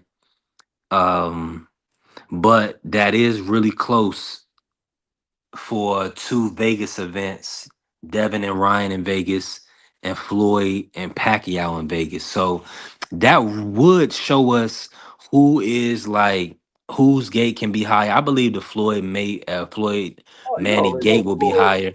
You already I know Floyd. believe I believe the viewership is gonna be higher because it's on I'm gonna Netflix. tell, I'm gonna tell you right now. If if Turkey planned on trying to make any type of money off that fight, he better not put that joint in Vegas or any one of those weeks in September because I don't think the fans are going to pay to see all three of those fights. You got some the Nah, they're not gonna do casuals. that. The casuals are 9 times out of 10. The casuals going to tune in to Floyd and Manny Pacquiao because they're the bigger names. The casuals know who Floyd and Manny Pacquiao is. They're like, oh, Floyd coming back, and he's rematching Manny. Let's see what happens. Manny just fought. Floyd hasn't fought in a while, according to the pro fight. He hasn't fought in a while. So, I mean, I don't know. If they do the Devin and Ryan or Shakur and Ryan, I think it'd probably be like August, maybe July. I don't think they're gonna do it in September because you got Canelo and then you got Floyd and Manny. I don't think they're gonna do it in September. But Got you. I'll be wrong. Some people say, man, I don't care about making no money off of this. Let's see what happens. Let's try our hands. Yeah, Piero, my bad, Piero. I was about to bring you in, family. Come back when you can, Piero. Um, we definitely gonna build. I wanted to talk to you about this Navarrete Nunez fight that's coming up. So yeah, we definitely gonna build on that. Well, Um, last time Floyd fought a professional fight, it will be exactly 11 years. I'm sorry, exactly 9 years and 1 month. wow, Yeah, nine. Chan Last time Ross. he fought a professional fight was against Conor McGregor, August 26th of 2017. Mm, yeah, man. That's some inactivity for you right there. Hey, shout out to our brother Champ Ross pulling up. Listen, make sure y'all lock in with the Champ Ross Pick'em League. Cash payouts at the end of the season. Listen, it's fire. Curtis Robinson and pulled up. What's going on, Curtis? Listen, we building, fellas. Um, we blessed. We got the memberships is active. The super thanks is active. The super chat is active. Hey, we been grinding. We done made it to this point. Shout out to Marky, Angie B, Big Dog Willie, man, D Free, everybody that joined the membership Hey, today. hey. Fire. Thank you for the love and support. Go ahead, Free Cook. Now I was gonna say with your membership because I was looking at your prices. What you need to do is give some betting odds for those other levels of membership. You can give your betting odds because you be doing your little betting on the side. You be winning money on your bets. You can do your betting odds for those other memberships. Do videos That's a for good point. your betting odds and who you feel is going to Yeah. win the fight. And then the top level membership, you can say, okay, this is what I'm betting on. You can go with what I bet on, or you can choose your own bets. Mm, mm. Now we talking. I like that. I definitely like that. But specifically for the channel, this is the memberships are for our viewers. And really it keeps us going. So everybody that's jumping in the membership, man, I appreciate it. That keep us going 5 days a week coming in, so that we can kind of build a platform so we can get Hold to a on, point bro. where we can get ad revenue through YouTube. So once we get at least 1,000 subscribers and 4,000 watch hours, which I think we have like 3,700 watch hours right now, we'll be able to get ad revenue off of videos and things like that. So we You gotta gotta get take our you gotta time, get but everything a yeah. process. We're gonna get there. If we get your subscribers up, you'll be fully monetized. Yeah. You already got Yeah. the watch hour. Well, you're 1,000 away from. Oh, I don't know how many watch hours you got, but you had to get at least 3,000 watch hours. So you got at least that, and then you need to get at least 1,000 subscribers and 4,000 watch hours to be fully monetized. So Yeah. you let's get the subscribers up and make sure you got the 4,000 watch hours. You can be fully monetized, where you get paid from everything. You can put your mercs out and everything. You get your own merch store and all that. Yeah, we're gonna get to it. Listen, teamwork made the dream work. I definitely appreciate all the love and support. We've been pushing with TikTok, and I got a lot of TikTok family, so we definitely been building. And appreciate everybody in the cash app, everybody in the chat. Listen, we've been grinding. The grind don't stop. Y'all know we've been here working. So we definitely getting rewarded for all that work we did and the work we will continue to do, right? That future work. I ain't going nowhere. Don't worry, B3. You as a true boxing fan, that's why I come here, King. Appreciate you, Curtis. Appreciate you, fam. You heard that, AC. Now, all right, so Friday, February 27th, I just want to go over the Champ Ross pick 'em list real quick. I got a Terry Washington is back. Oh, the young Terry. Yeah, Terry is nice. He in the flyweight. He fighting Udell Reyes. Udell Reyes is tough, but Terry should get him. Okay, Ruben Aguilar is fighting. Okay, Pro Box. We got Pro Box tonight, y'all. We got Pro Box tonight. Ruben Aguilar versus Luis Lopez. That'll be a good scrap. I like Ruben. Uh, Eddie Vasquez is back tonight on Pro Box. Eddie Vasquez, this is my brother and McQueen's favorite fighter. Eddie Vasquez is back. He's fighting Grimaldi Machuca. Okay, 17-3, 14 KOs. Ooh, this might be a good scrap. This gonna be a good scrap. I like this. Yeah. Okay, so Pro Box You tonight, know, y'all. Ed McQueen gonna be told in. Say that again, free. I said, you know, Ed McQueen gonna be told in. That's his guy. Oh yeah. Oh, without a doubt. Now Saturday, Rex Tuso versus Genesis Labranza. That's a Pacific Bantamweight title. Okay, so that's probably possibly in Australia, somewhere in the Philippines, maybe. I have to look and see. On Cooper versus Constantine Ursu. That's for the vacant British welterweight. We also have Luke McCormick, Kane Gardner this weekend. Okay, that's a good scrap. Um, Luke's brother got stopped by my guy. Um, well, I'm having a brain fart right now. Next but not least, Musan Golan versus Melvin Lopez. Okay, I'm gonna have to check that out. Now Elijah Pierce is fighting this weekend, y'all. The Wolf, Elijah Pierce versus Lorenzo Parra. Now Amazon Prime, y'all peep this, right? Amazon Prime is putting on a free card, Manny Pacquiao Promotions. Carmel Moten is going to be fighting Wilfredo Flores on this card. Also, Bryce Mills is going to be fighting Tobias Green. So we got Bryce Mills, a nice young prospect, future contender. We have the contender Elijah Pierce versus Lorenzo Bata. They're gonna fight for the WBO International at featherweight. Ooh, so this is a Gabrielle fighting this 126 fight. weekend. Say that again. Gabrielle fighting this weekend. Nah, not Fandor. Not Gabriella. Oh, She shouldn't be. Hold on, let me verify. She might be fighting next week. Let me check. Let me finish this out real quick on the zone. We do have the Navarrete Nunez. We could talk about that a little bit. Emiliano is fighting Augustine Quintana. Arturo Cardenas is fighting 17-0, 9 KOs. He's gonna be fighting Jordan Martinez, y'all. So that's gonna be a good fight on the zone. So make sure y'all are tapped in with the zone this weekend and also Amazon Prime. Tamir Smalls is fighting Abel Ramos. Now, Tamir Smalls, we saw him. He fought our guy, Jose. Our guy Jose Guzman. That was a good fight. And probably lost that. I don't know. That was a close one.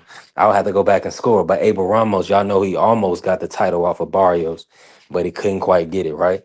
Now we can see Barrios is just a tough man. He's a tough competitor, so he's not going to ever go into a fight and lay down. So we got Abel Ramos versus Tamir Smalls. That's going to be a 10 rounder. Then we got Trini Ochua versus Oscar Alvarez. Um, 14-0, 12 KO, so a puncher. Okay, that's going to be a good scrap. So we have a lot of good fights coming on. We got a lot of good fights we have to pick. Let me pull up Gabriela Fondor really quick. She should be coming back real soon. She's never really an inactive fighter, right? Let me verify here, y'all. Okay, lock. She is fighting March 14th. She has a 10 rounder on March 14th against Viviana Ruiz Correa or Corredo. I still got to work on rolling my R's. That's the hardest part about Spanish, rolling them R's. Cordeiro. She's a 43-year-old Australian, 5'2". Um, mm, okay, this is definitely a stay busy fight for Gabriella. This is going to be on the same card as Arnold Barboza, Kenneth Sims Jr., Oscar Lazo. He's fighting Jesus Hotto. So, dang, he getting a shot at the champ.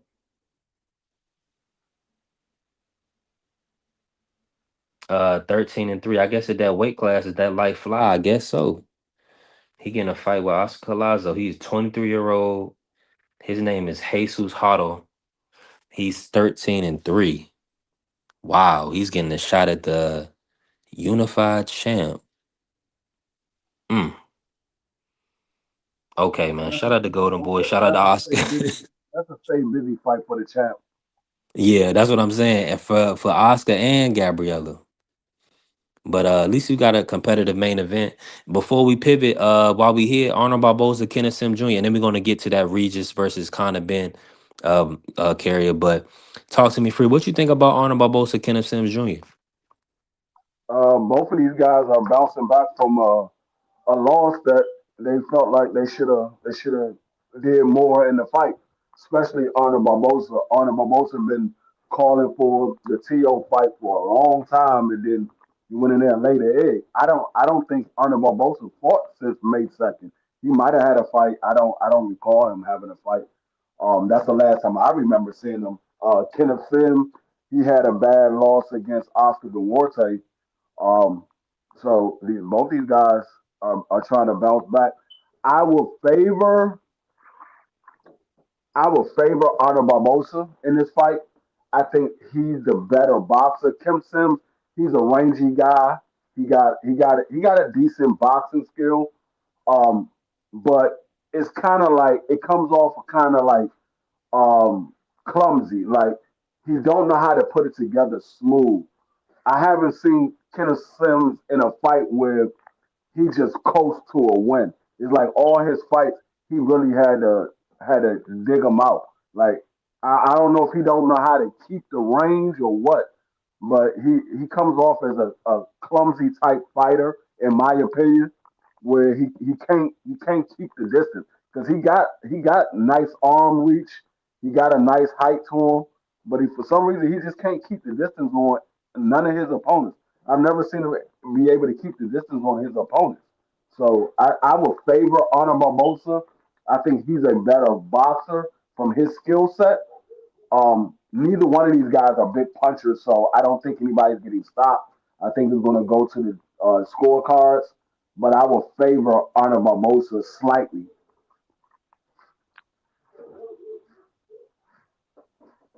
Yeah, I feel like that's gonna be a I think that's gonna be actually a good boxing match. That could probably be a draw in Anaheim. Um I just feel like Kenneth Sims is gonna have a big chip on his shoulder, and he's gonna be fighting on a away turf. He's gonna be fighting in Honor Barbosa's backyard. And shout out to Piero, sir. I'm glad Piero came back right on time. Piero, let's bring you in on this, man. Piero, talk to me. How you feeling today? Good, good, good. How about y'all? What's going on? What's going on? I can't hear Piero. Hold on, let me refresh. What's going on, Pedro? Can you hear me, D? Yeah, I can hear you. Oh, okay, cool, cool. Yeah, it was probably B3 then. What's going on, man? What's happening? What's going on? What's new? Not much. Not much. He was talking Cool. about the Honor Barbosa Kenneth Sims fight this weekend. How you see that fight going? Oh, it's this weekend? Yeah, the March Kenneth Sims. 14th. Oh, okay. So like in a couple weeks. Oh yeah, no, Mhm. I'm looking forward to that fight. I'm a big Kenny Sims fan. I like Barbosa. Hopefully it's a good one. Um, if it ends up being a stinker, it's gonna be more on Barbosa's end because that's kind of his style. But hopefully it plays out being a good fight.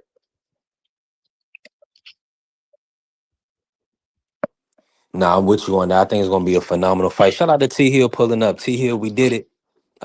We building. We got our listen. The page is monetized, so I'm thankful.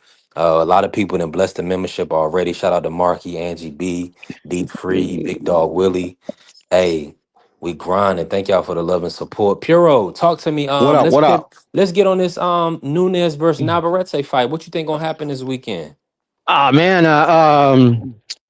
I don't know. I got Navarrete in the fight, but Sugar Nunez is a good fighter. It's just Navarrete got the experience edge, and he's got the edge that he has his awkward style. Awkward style is like literally he could be the best boxer in the world. Awkward styles will give you fits every single time. So yeah, he's live, man. So fight I've been looking forward to. So I don't care who wins, man. But I got Navarrete now. Mmm. Hey, salute, Cam. We're gonna cook on Elijah Pierce definitely before we get out of here because that fight tomorrow too. We're gonna cook on Elijah. Let me get you in on that, Frito. Who you think is gonna win this Nunez Navarrete? Appreciate you, Um, T Hill. I would say I think Navarrete is going to win with a late round stoppage, and Neverati, like Piro say, he's an awkward fighter. He throws punches from weird angles that a traditional fighter normally don't see those punches because they're not coming from the traditional angles. They're coming from you. Neverati might be moving to the left and throw a uppercut from across the ring. He might throw a left hook from a right side stance. You never know how Neverati gonna throw his punches. And another thing is he throws a lot of punches. It's like gradually as the rounds go on, the more punches Neverati throw. Like the first round, he's gonna start off. He's gonna probably throw somewhere around 45 to 60 punches. By the time they get to round four, he's going to be right around 100 punches per round. And he's just going to keep coming. He's going to keep throwing punches. And even though you might land a shot on him, he's going to throw two punches back or three punches back. Even though you landed a good shot on him, he's going to keep letting his hands go. But I think the overwhelming action from Neverati. Okay. Yeah. I'm not sure.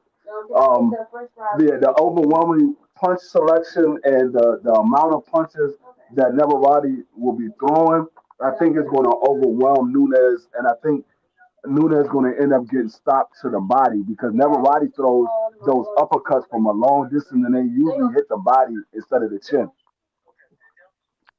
Mm. So you say you got Nunez getting stopped? My bad. Hey, Yeah, I appreciate. got I got I got Neverati for a late round stoppage. Ooh, let's go. Let's go. Navarrete gonna beat Nunez. Whew. Interesting. And this is at Ye- 130. Yes, sir. 130 unification. Man, it's gonna be a fire, phenomenal fight. Hey, shoot the G5 in the building. Appreciate you pulling up. Hey, G5, we didn't got our monetization, man. God is great. We building. Hey, the grind don't stop though. Now we gotta talk this Elijah Pierce. Shout out to Cam. It is a WBO title eliminator, which is good at 126. The WBO one champ at 126. That's Rafael Espinoza. Okay, Espinoza. Now, Yeah, Shu to be Shu was honest, in there too as a champion. yep, 100% with the WBC. Yeah. So Elijah's gonna have options. I think Navarrete will be the toughest fight for him.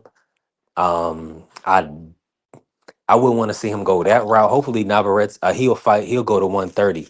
I'm hoping Espinoza, respectfully, right? Hopefully, he'll go to 130 and challenge the winner of Navarrete Nunez. That'll be fire. And then Elijah can fight somebody else for the title, you know. But if he stays at 126, that's gonna be a hard fight for Elijah, respectfully. Yeah, because of that length. Uh-uh. That brother Espinoza is dangerous at 126. Yeah, and he could box too. Elijah Pierce on the defensive end. That's where he has like his, I guess, his weakest link, but he's a good fighter. You know, Yeah. like he was I don't know if he was losing or it was just competitive with the guy he knocked out. Who did he knock out? I forgot who he knocked out. I think it was like a Thai fighter or something like that. Yeah, I'm gonna put his name up. I remember the fight. He got dropped and he came back and stopped the kid.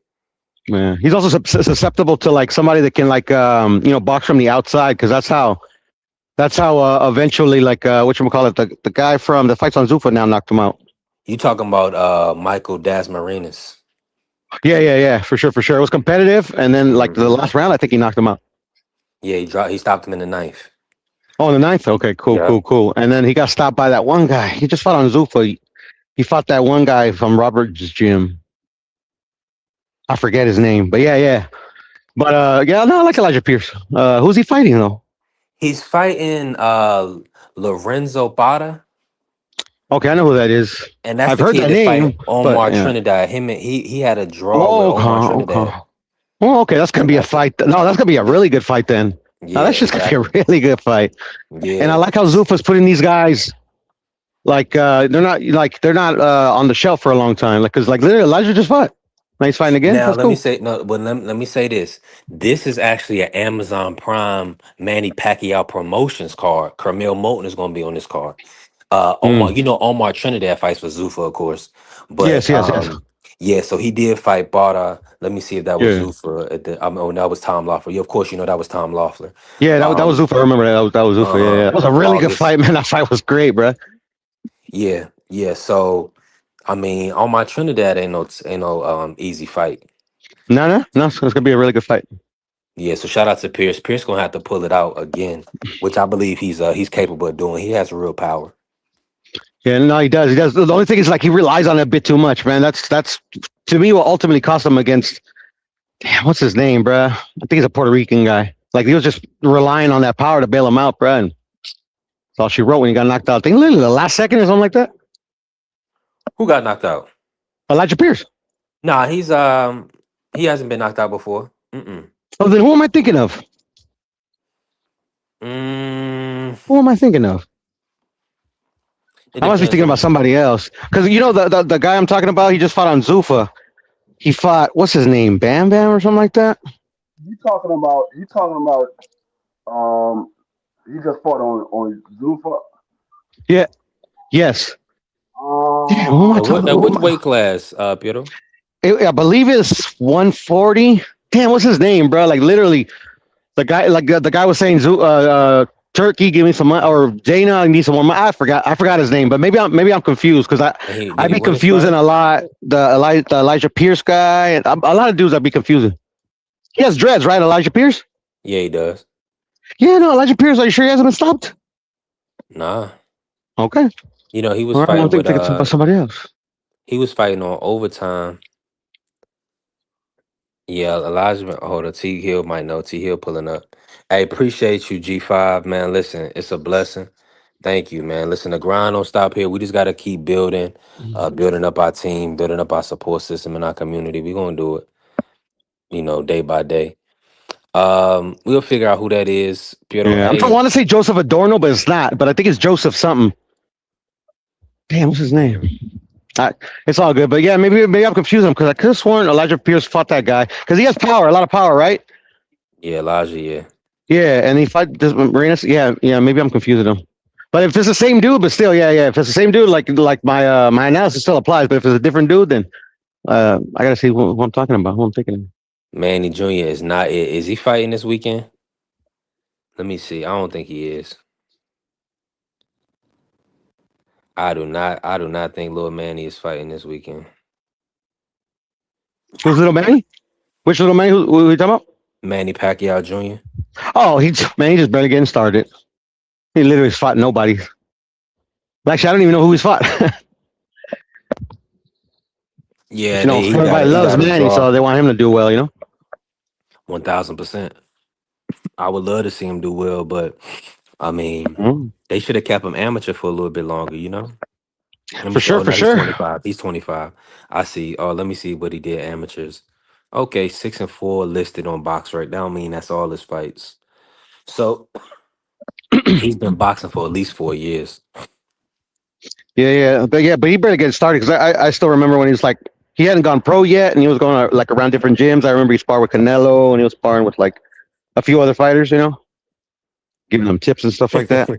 Yeah, but we'll see, you know, like literally like shit, you know, B Hop lost, Marquez lost. They all lose or get draws early, you know, doesn't mean, you know, their story is yet to be written or his story is. Exactly. Exactly. Okay, so Bentley said he has another son that's legit. Okay. Oh yeah, there's nothing. Okay.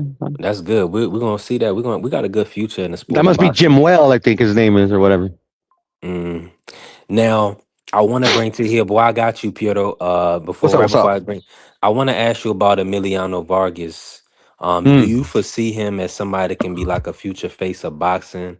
What's your how do you view Emiliano? Do you need to see him against more stiffer competition?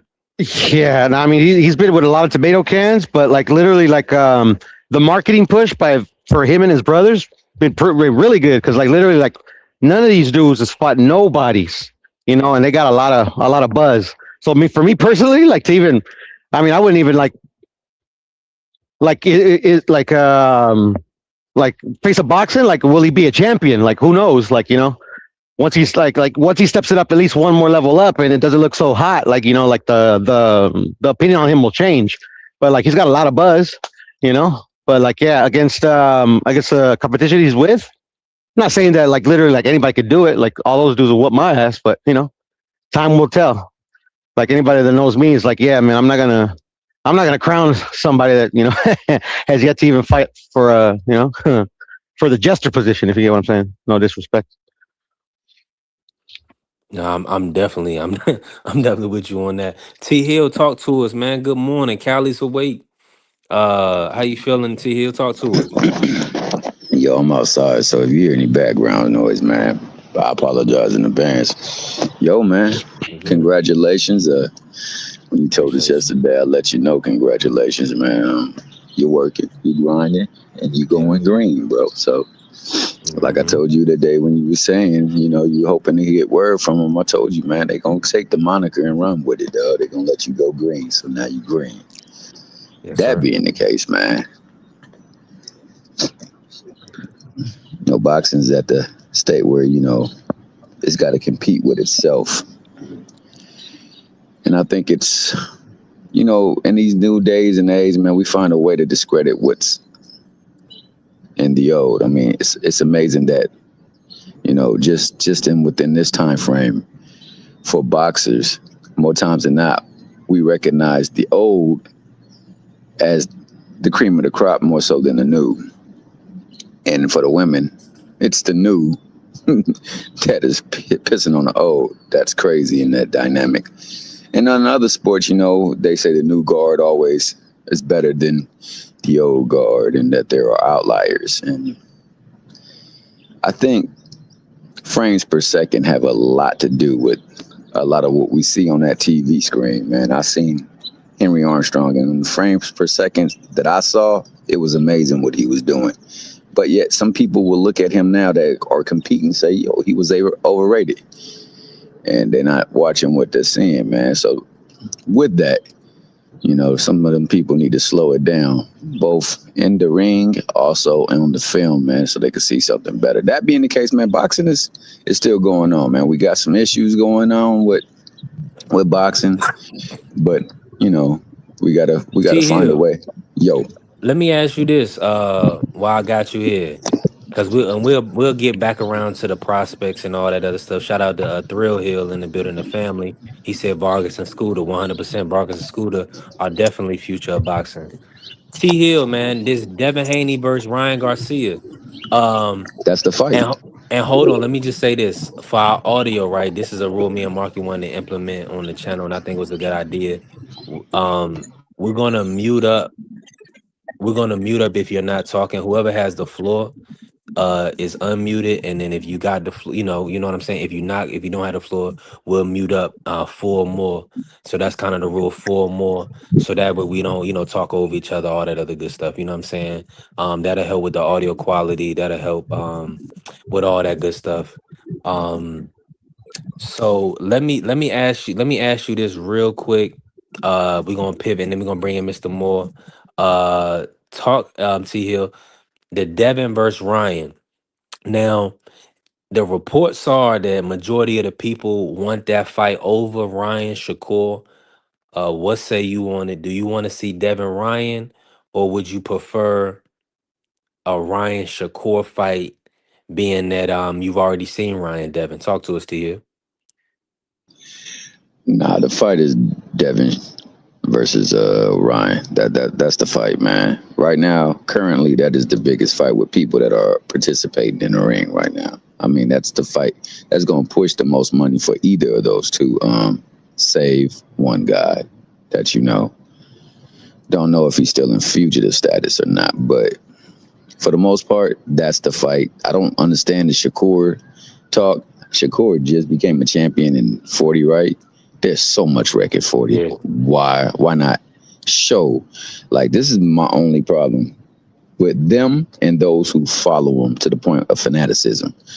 They said that in every division they were going to try to go and run the gauntlet and collect all the belts. How do you get a belt and then try to pursue every other fight outside the belt? then the person who is your brother, you say that you're not interested in fighting him, and he's doing the same thing. That winning fights at 40, there's a lot of wreck at 40. Why not compete at 40, and why not show your supremacy there? Then worry about moving up. That fight, to me, isn't the fight that I would like to see. But I mean, it's boxing, so I would be intrigued to see how it plays out. But the fight for the record, the one that means more, is that rematch between Devin and Ryan, and they can market that bad boy like nobody's business. So I would say, instead of fabricating something big, let's do something that is big, and let's go that route. That's how I feel about it. I'm gonna mute up. Facts, T Hill. And Yeah. just to add to you real quick, and I'll let Shelton cook. There was a lot of work at 135. Didn't stop him. So, I hear you. Yeah, I know, man. Yeah, that's real. Did you want to cook on that, Mr. Moore? Uh, but I want to ask Mr. Moore this. Let me bring Mr. Moore in this because I think we already talked Devin and Ryan. I really just want to hear what T Hill put T on the floor. Talk to me, Mr. Moore, about these young fighters, right? Based on the skill set, we got Carmel Moulton this weekend. We also have Emiliano Vargas. We've talked about Scooter Davis, Zaquin Moses, Joseph Brown, all these young prospects that's coming up. Who are you seeing? I mean, out of Emiliano, I just want you kind of like just highlighting Emiliano and Carmel. What are you seeing out of them two fighters, and what do you want to see? I see two young guys who are You're immensely not talented. muted. You're not muted, but we can't hear you. But let me refresh. It might be me. I'm gonna refresh. My bad. Yeah, no, he Yeah. good. Can-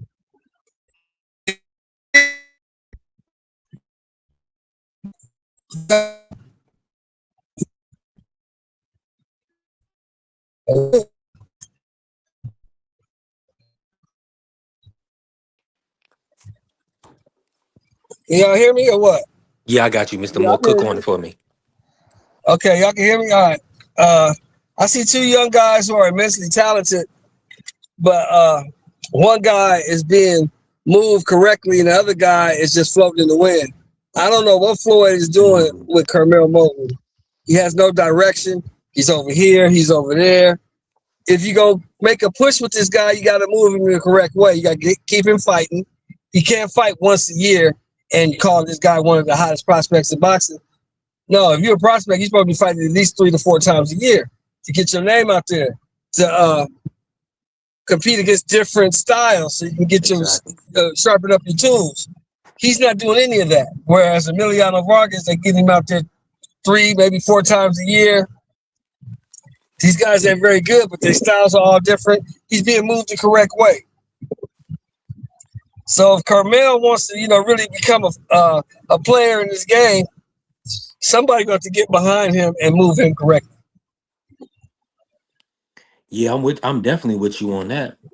Now, with this fight, this being on a Manny Pacquiao promotions card, um, they still have Pitbull Cruz. I think, they have the September bout with Floyd and Manny. So I think Carmel is gonna have a few opportunities to get his name out there.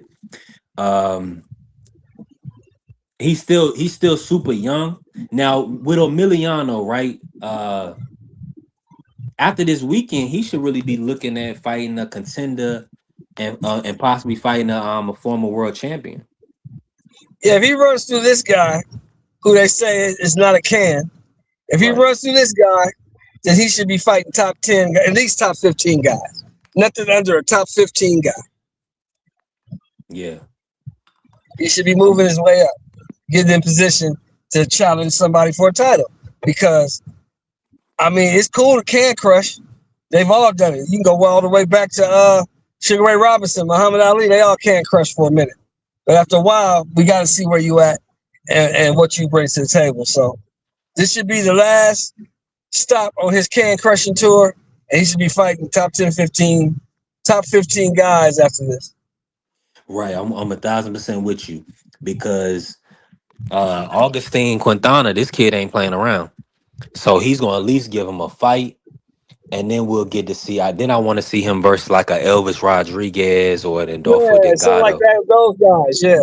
Yeah. He's at 140, right? Yep. Yeah, let's get him in there with Schofield, but not Schofield. Get him in there with the Andy Hirokas of the world, as you said, Elvis Rodriguez's of the world, the Kenneth Sims Juniors, people like that. Get him up in there with some dudes, Yeah. man. Oh, that's not too Duarte, far from me. Oh, yeah, that's a tough one. get the Duarte type dudes. Get him up in there with some of them dudes, man. Let's see what you got. Oh, that's gonna be tough work for him. And shout out to Bella. Salute Bella pulling up. Hey, we did it, Bella. We monetized now. We really getting to it. Hey, Mr. Moore, let me ask you this. Right in your neck of the woods, shout out to Kerry. Appreciate you said B3 in the panel. Who was the top 5 Southpaws ever? We'll definitely get to that. Cook on this for us, Mr. Moore. The Kenneth Sims versus Barboza fight March 14th. Who you think gonna take that matchup? I think Kenneth Sims Jr. has been slept on. Kenneth Sims Jr. been around for a while, since like 2010, 2012, something like that. So I like him. He's durable. He's a good boxer. He don't have a lot of pop, but he got respectable power. I think he's gonna give Barbosa problems. He might even want to stop at Barbosa. I got Kenneth Sims Jr. in that fight.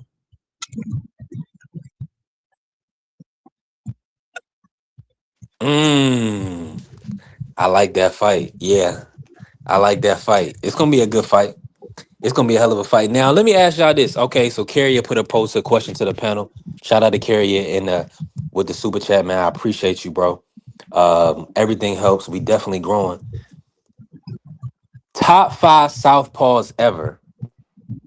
Ooh. Top 5 Southpaws ever. Ooh. Let me run down. Okay. Let me run down a few names that I got just right off the top of my head. Okay. Pac-Man, Hagler, Sweet Pea,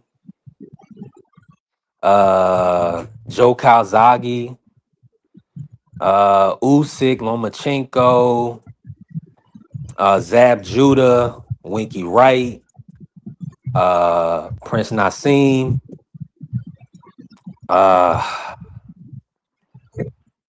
and I mean, there's some others, but those are the top ones I can think of right off the top of my head.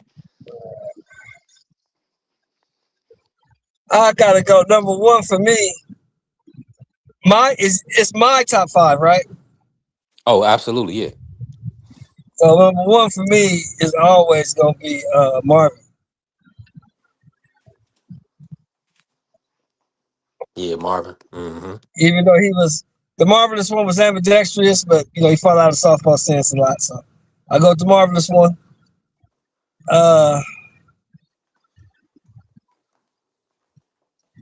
Pac-Man got to be up in there.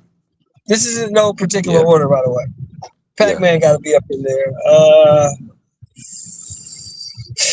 Southpaw.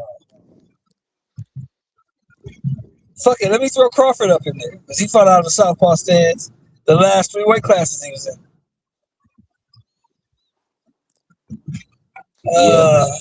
Let me throw. Bud Crawford. Yeah. Let me throw. Even though he's a switch, but yeah, I'm with you. Let me throw Winky up in there. I like me some Winky. Mm-hmm. And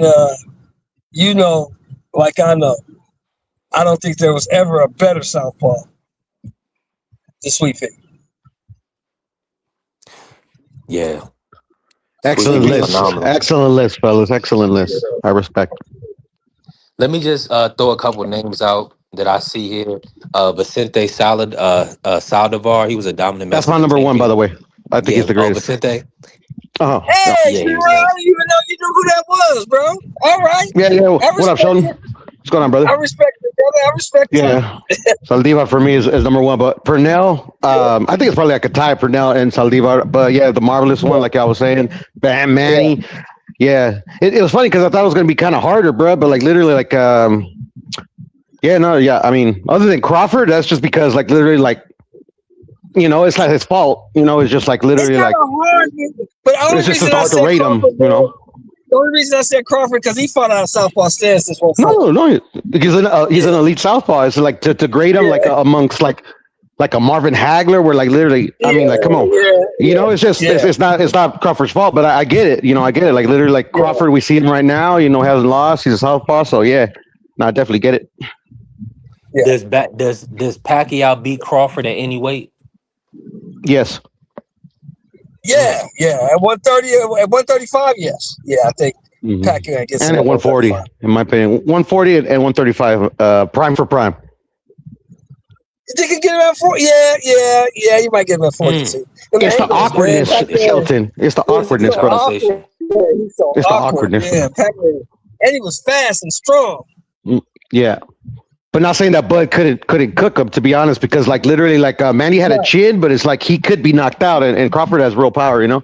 So prime for prime, I just see Manny do it against. He's like literally all time great fighters, bro. And like literally, like Crawford's has some good wins, but on the level of who Manny has beaten, I don't know. Right. He never fought nobody really on that level until he got to Canelo. Yeah, and then Canelo was like literally literally was like it would have been beautiful. Prime for prime, Bud at his best, Canelo at his best. That would have been nice because then we would be like, okay, we know that these guys were at the top of the top. You know, and I'm not trying to diminish the win. Like literally, you don't like literally he moved up like what 3 weight classes, 2 weight classes. No, not anybody can do it. No matter if Canelo's 80 or 40. You know what I'm saying? Canelo's that good. It's just like literally like because it's at the end of the day when we're talking about prime for prime of any fighter, even if they fought, it's a fantasy matchup because like they can't go back in time. Exactly. And see, the thing is, I keep it real on that victory, man. I love, Crawford's my guy, but I keep it real on that victory. I knew when they signed the contract, he ain't this guy, this Canelo that just beat John Ryder. He can't beat that dude, man. Look at this dude. Exactly. He was a shell of himself. He's fighting these guys, man. You can look at him. He going 12 rounds with Berlanga, and come on, man. He can't beat that. Yeah, it's just like it's not the Canelo that like like with Austin Trout or with Austin, exactly. The dude that fought Triple G the first time or the second time, and the second time, that dude ain't there no more. That dude's gone. They're different fighters, so, like literally, they're different fighters. Yeah, and I'm not saying that like because Crawford's got it all. Like literally, to me, in my opinion, Canelo's a complete fighter. Crawford's a complete fighter. We got him when we got him, and I appreciate it. I appreciate it that they even got it on. Man, hold on. Let me just say this: Crawford is too mean. I have him stopping Pac-Man, respectfully. Cool. Crawford's a mean dude. Crawford in his prime, Canelo's prime. That would have been a different fight. It would have been a war, actually. It would have been a war. Yeah. Because Crawford's mean, man. He's a mean guy. Very. Extremely. Shout out to Carrie. Appreciate you. That was good work. Let me ask y'all this, right? Oh, well, Piero, I ain't got to ask you about this. The May Pack, the May Pack 2. Do you feel like it's going to be any different? Or do you feel like it's going to be the same old same? I think it's going to be I think it's going to be a tremendously different, and that's just because it's an exhibition. Unfortunately, a lot of people. It's a real fight, bro. No, I know it's a real fight.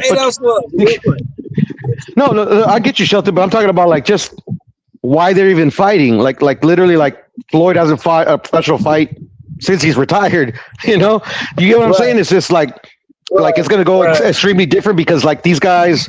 I thought the last time they fought, it was just like literally it was a fight that everybody was waiting for. But then it was a big letdown as well. Like I kind of saw it coming just because of the clash in styles. But at the end of the day, like this is like Manny looked horrible against Mario Barrios, bro. I mean, come on. Do you think? Now let me ask you this: do you think Floyd will get hit more in this fight, being that he's 10, 11 years older? If they actually try you. Oh yeah, it's not already. I just think that's father time. I mean, if they actually try, that's the key right there. That's the key. If they're gonna actually fight and not spar, I got you.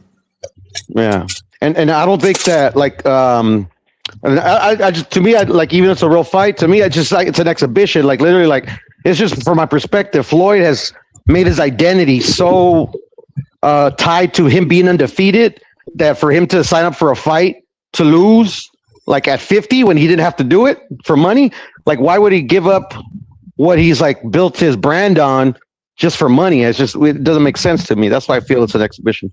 Your bill, like they say, them all them trophies and them belts, you can't take those to the bank. So at the end of the day, that zero, you can't take that either. Like me personally, I'm not gonna watch it because I'm not big on exhibitions. But I'm not mad at people who's gonna want to watch it. I truly Yo, believe It's gonna be on Netflix, that kiddo. Mayweather is fighting because he needs the cash. That's the only thing I can see bringing him back to the ring. He must need the cash. That's the only thing I can see. Yeah, and we know Manny needs the cash. He always needs the cash. Yeah, man, he needs cash. He gives all his money away, so he gives his money away. Yeah, no, that's facts. Get in here, T Hill. Hey y'all, 4+. Let's mute up. Go ahead, cook T Hill. I heard you trying to come in.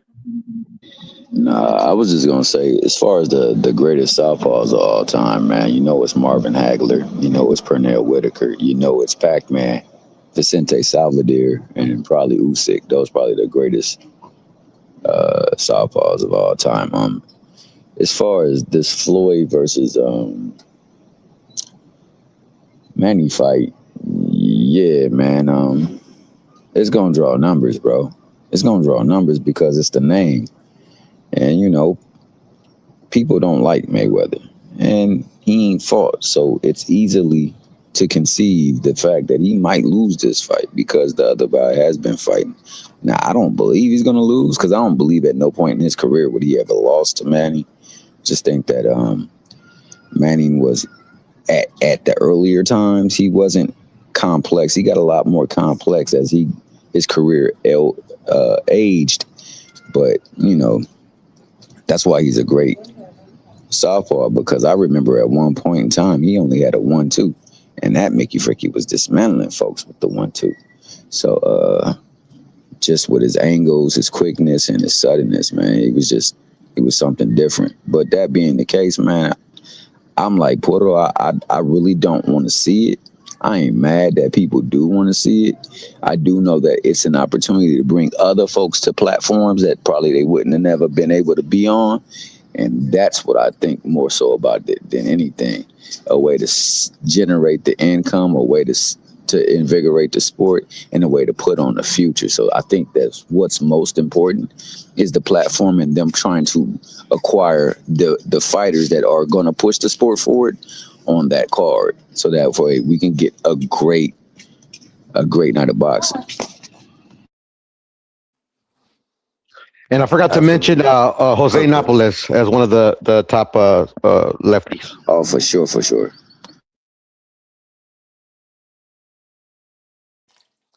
Yeah, I mean, it's just exciting to kind of see the boxing schedule now that Mayweather's coming back to the sport. It's unfortunate. Why? I know Why that. is that exciting? I'm with T Hill. That's not exciting. That old man needs to be at home counting his money. Stop. No, man. No. You know what this remind me of, Pure on T Hill? You know what this should remind me of? When Jordan went to the Wizards. Nobody wanted to see that shit. Nope. I'd rather see him playing for the Barons, bruh. Come on, man. Got an old dude fat out here. Man, come on, man. Floyd is tripping, man. I mean, I love Floyd. Don't get me wrong, but he's tripping. Yeah, my favorite fighter of my generation, bruh. But you know, he's old, man. Everybody gets old. Now, let me ask you the level of difficulty, Mr. Moore. Do you feel like this is if a 12-round fight, is it a fight that you picking Floyd to win?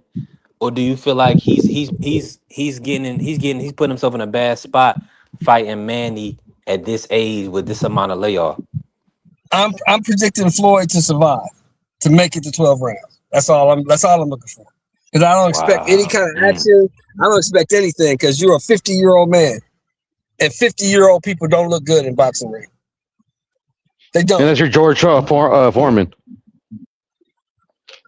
Yeah, he was 44, 45. Or B-Hop. This dude, B-Hop. At 50, B-Hop was still looking good. B-Hop was 49, still looking good. At 51, he got knocked out the ring. So I just don't see. It's an anomaly. I get you. Isn't Floyd an anomaly too, though? Ain't nobody beats Father Time. I ain't seen nobody beat Father Time yet. Father Time undefeated. By the time undefeated. You fight long enough, you get your ass kicked. Jack LaLanne. He got his ass kicked at the end. Father Time is undefeated. That man was 70 something swimming in English Canal, dog. That fool was in some shape. Yeah, the water don't punch you though. The water don't punch you. Hey, them waves hit hard, baby boy. Them waves. No, I understand that. I get that.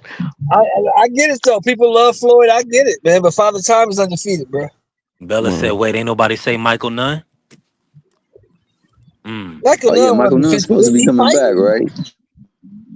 Man, you don't go sit your 57-year-old man. Sit your ass down.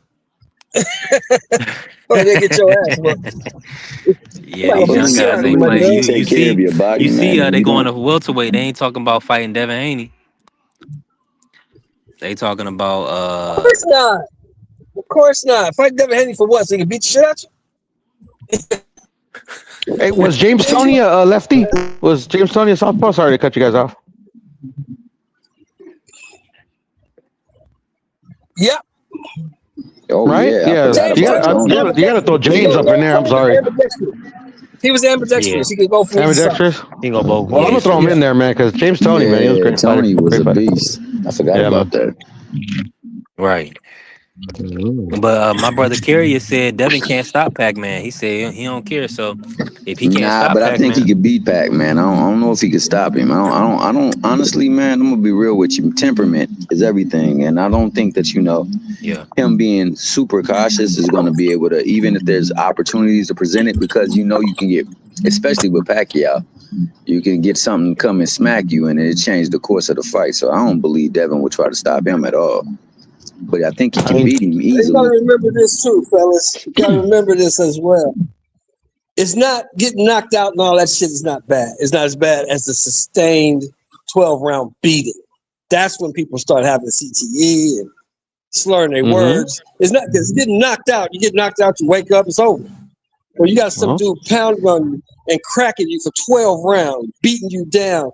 That's the shit that gets to you. I concur with that, man. I think that's what took over Mario Barrios, man. After that fight, man, I could barely understand what the fudge he was saying. Which one? He's always talked like that, to be honest. So yeah, he always had kind of like like a lisp. He always had like a lisp, in my opinion. But now it's a slur. It got some slur to that lips. His last 3 fights too, Curl. He been hit a lot in his last 3 fights. Yeah, he didn't look good at all, to be honest, in my opinion. And the way Ramos was hitting him, that was scary. Ramos was teeing off on him. And Ramos hadn't fought in 3 years, bro.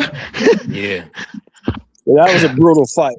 That was a brutal fight. That was a good one, though. That's what made me respect Mario so much, was that Ramos fight, the way he took that ass whipping and came back.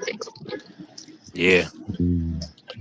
I'll say the one that did the most damage to me was the Thurman fight.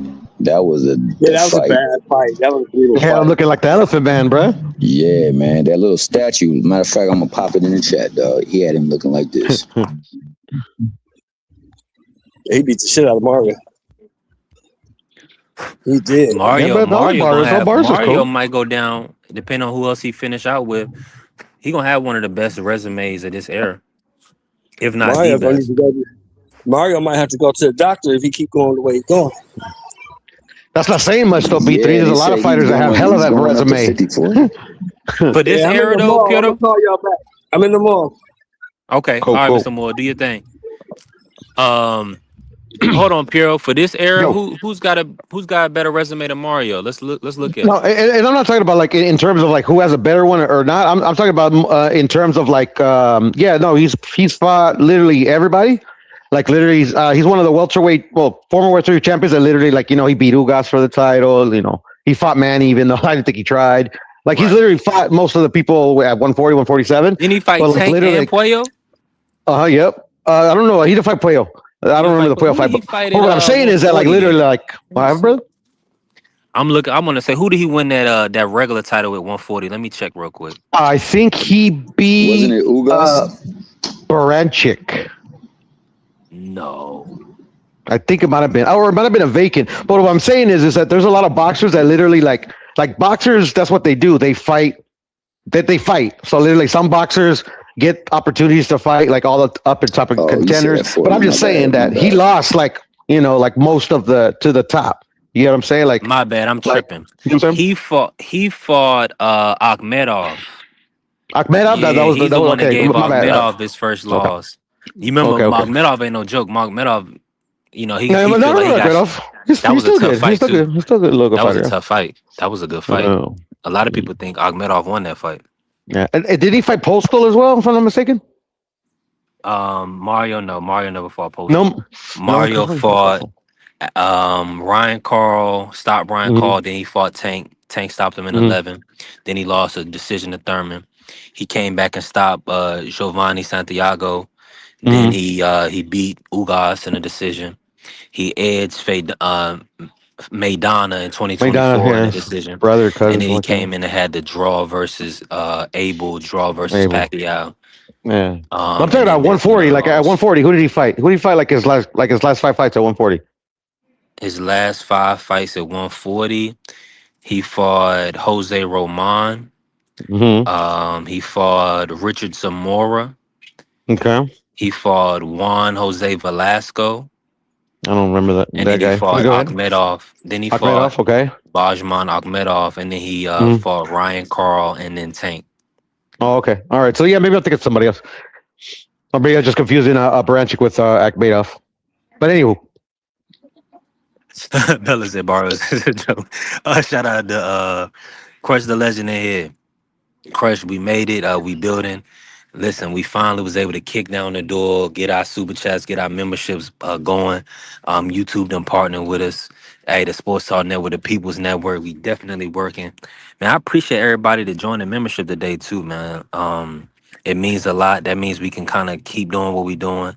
Angie, baby, Big Dog Willie, Marky, Free, man. Shout out to y'all. We definitely working. And appreciate everybody that supported through the super thanks and the super chat too. um Carrier, G5, blessed us. Shout out to Cam J, shout out to Bentley, Big Dog. Hey, listen, the grind don't stop, man. So I appreciate the support. Um, hey, we definitely working right now. And shout out to Crush. I think the let me drop the link again. Hold on, let me drop the link just in case anybody trying to pull up on the panel with us. We didn't had a great conversation so far today. Puro. Hold on real quick. yo, Puro, I think I got let me bring in T Hill on this. go T ahead, go ahead. Hill. This fight this weekend now, D Free and Piero Sir have Navarrete by stoppage, late stoppage. What's your thoughts on the Nunez Navarrete this weekend? And Carrier said the membership is like Florida gas prices. Hey, we building a great product. Yeah, you know this. Carrier, you a real supporter. You come through every day. Now, I had one idea, YouTube had another. They got to get that cut, so they raised the prices. Hey, listen, it's business, it ain't personal. Hey, support your brother. We doing it full time, so we need you. We definitely need you. T here, you in the building? Talk to me. Hey, shout out to the Robin Ficker of Let the me chat, refresh. my I can't man. hear T here. T Yeah, you here. Let can't me hear me? refresh. What about you, Puerto? Can you hear me? Yes, sir. I can. Can you hear me, Tommy? Yeah, I can hear you loud and clear. So shout out to the Robin Ficker of the chat, my main man, the aircraft carrier. You know what You I'm still saying? outside, Whatever. Tommy? Yeah, I am. You can hear the It's outside hot, huh? noises. It's hot as Hell hell, huh? yeah, it's like 94 Yeah. degrees out this bit. Bro, yesterday was hotter than all Wow. hell, bro. I'm glad I finished my little job like before I started, bro, because it's hot. For sure, it was scorching. I was like, yo, and this is February. The fuck is Right? they And it trying was to like tell all us? cold like a couple days ago. But anyways, go It ahead. was raining a couple of days ago. Facts, bro. And Like then that rain, thing you know? scratch. But yeah, man, shout out to the Robin Ficker, the chat, my main man, aircraft carrier. You know, wherever the stars are, and they're putting their talent on display, he there to heckle them, dog. So you gotta support the grind, dog. You gotta Yes. appreciate the presence that is the carrier, man. But that being said, man, you know, Puto my guy. I got nothing but love for Puto, but he love him some El Vaquero. So Yeah. you know he gonna go I for love him. Nunez too, bro, but you know, it is what it is. D Free, I know D Free probably just off that frozen, cause you know they frozen out there in DC. He might not be all the way fully alert, man. But I think Sugar gonna pour some sugar on them like that old school head, and go on and seal the deal this time around, man. I think that he want that payback, and I think that it's gonna be it's going to be a hell of a knockdown, bang 'em out fight. If there is a knockdown, I would lean to El Vaquero because he is known more for putting stoppages out there. But I think Nunez. I think he's gonna be more driven, more focused this time around. I think he's gonna go out there and get the job done, and he's gonna try to announce his presence to the world off that fight right there, because a lot of people got respect for my man Navarrete. So and Nunez don't tickle T Hill. That's what his nickname is, Sugar. Hey, and shout out to TD. Hey, listen, we got some halfway decent weather in Richmond right now. I'm not gonna lie, it's not super cold. I'm outside right now. So hey, listen, it's decent. It may be snowing in DC. Shout out to Free, but not in Richmond. I'm an hour and a half from Free now. So okay, so let me say this right. With Navarrete, he is plus money right now. So for everybody that's taking Navarrete to get a win, as even he's considered an underdog versus Nunez, and I think Interesting. yeah, I think people need to kind of look at that. Navarrete, he's a proven commodity. He's done it at the highest level for years now. Uh, is everybody missing it? Is this like people thinking Navarrete? They're viewing him. They looking at his belly, some of his weigh-ins, the 135 performance against Baranchik, and possibly his style, and maybe are underrating him a little bit. As far as his durability, his ability to land clean shots, big shots, heavy shots, and hurt his opponent. So I'm gonna keep looking at it. I was thinking Nunez earlier too. I was kind of falling into that mentality. I just feel like with Nunez's style, he's gonna be super aggressive, and that's gonna lead to a fire fight. I don't want to see Navarrete get hit with those big shots. I think if he get hit with those big shots, he's gonna get hurt by Nunez. I am picking Nunez in this fight, respectfully. So we just got to see how it play out. I think Nunez is gonna be able to close the distance and land some big shots on Navarrete. Um, if he gets hit with big shots in the process, let's see if he can withstand them. Yeah, This is gonna be an all out Mexican war. Yeah. yeah, And I was going to say absolutely. too, it plays into Navarrete's like what he likes to do, because like literally Yes. look at Oscar Valdez, pressure fighter, cooked him. The guy that dropped him, the only guy that dropped, I don't know Yeah. if the only guy, but the Australian guy, I forget his name, pressure fighter, tore him up. Like literally, Liam that plays Wilson. into Navarrete. Yeah, Liam Wilson. Like pressure Great fighters point. play into Navarrete. So Mm, like literally, that's why then the experience, the awkwardness. But yeah. I think I think the what do they call it, the intangible that Nunez has, like over Navarrete, is the corner. Like Nunez is Mm, trained by they're a legendary family out of Los Mochis. That's the Montiel family. So these guys got experience, man. They know how to pull upsets. They know how to craft game plans to maximize their yeah. fighters. So that could be like what most Hey, people aren't looking Poto. into, and maybe that's what the bookies are looking into. That Japanese kid, that wasn't a walk in the park. Nunez last fight either. He pulled it out. That was a difficult style.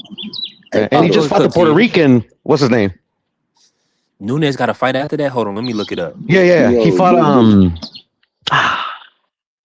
Pitufo Diaz, and he didn't look that good. He won, but he didn't look that good. But go ahead, Tommy. Yeah, I forgot about that fight. He hey, did fight Bitufo. Yeah. Ooh, is interesting. that fighter by the name of Montiel? Is he related to them? Yeah. So the dad is Yes. the dad is the trainer of Montiel, and then the guy that fought Charlo, he's a son. Fernando Montiel, he's like the one that like literally the best of all of them. He fought Arce, like literally he fought Arce. He went to Japan and Nonito knocked him out and he did like the little chicken dance. Remember? Yeah, I remember. Yeah, that was the Montiel. That was the Montiel. That was like the Montiel that like has the most success. Like in his prime, that guy was an excellent fighter. So yeah, like the Montiel family in Mexico, man, they're well respected, and they have more than the Montiel That's what's up. champions, in the sport. So that could be like the intangible that can push them through. And then youth will be served. Navarrete is not a spring chicken no more. Nunez is not that young, but he's I think he's got more lead in his pencil. Man, That's what's up. it seems that way. I'm looking at it right now. Navarrete 39 2-1. So he has 42 bouts, 32 knockouts, right? He is Mm-hmm. coming off of the Charlie Suarez fight, right? Mm-hmm. Mm-hmm. Where we know Charlie Suarez probably got a bad draw in that situation. It's Facts. considered a no contest now. They went to the Mm-hmm. cards because of the accident on the head clash.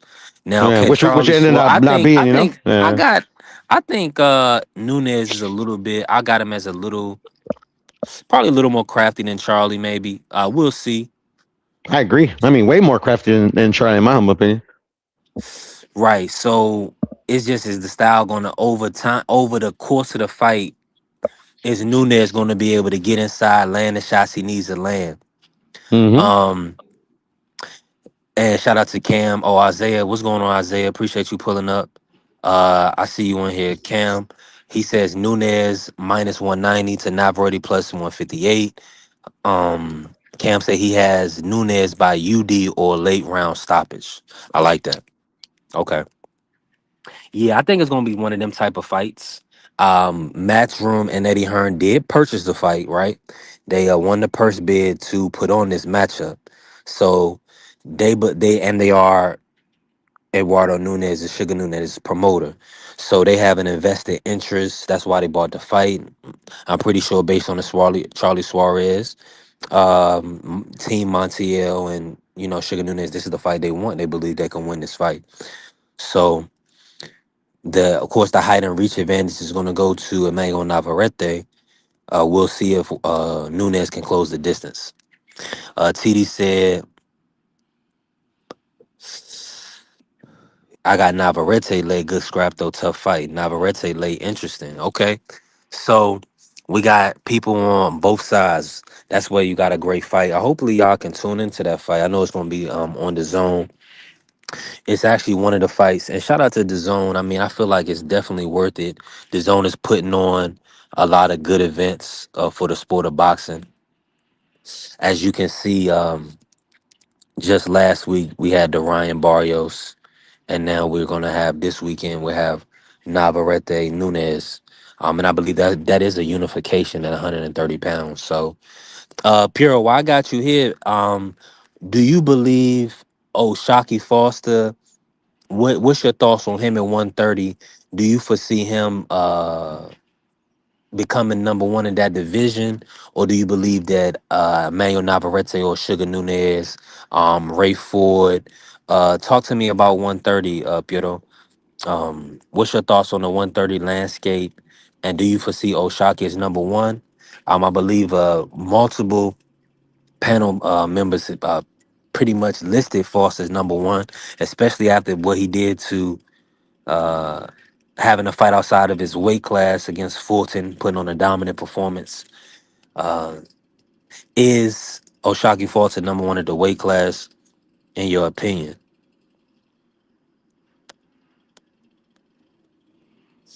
Piero, sir, you on mute.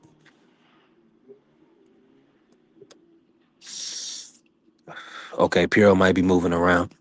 D Free, you in it?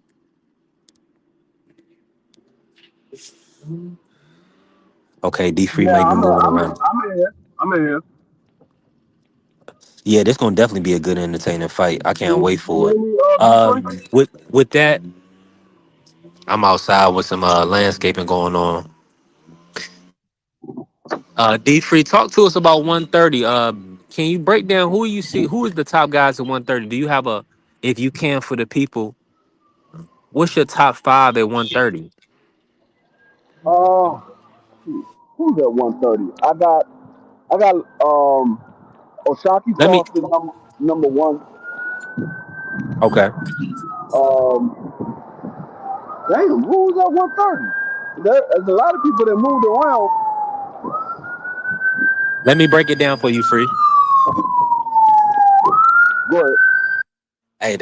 That's a real that's and listen, I got a a leaf blower in my background and Free got a we definitely moving, we working, y'all.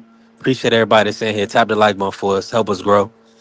So 130, these are the guys. Oshaki Foster, Navarrete, Sugar Nunez, Anto Kakasi. Those are the four champions.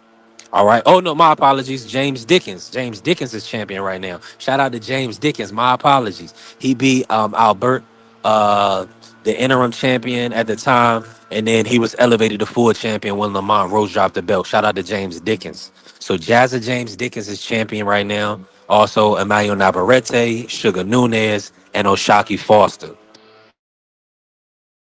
Now we also have Ray Ford at the weight class. Let's pull up the weight class, Free. Charlie Suarez is still at 130. He put up a hell of a fight against Navarrete. He was 18-0 at the time, so he's still 18-0 because that was turned into a no contest. Then we have Anto Kakasi, the former champion.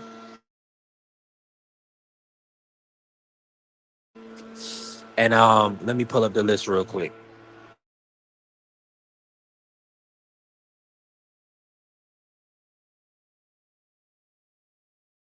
Devin Haney next.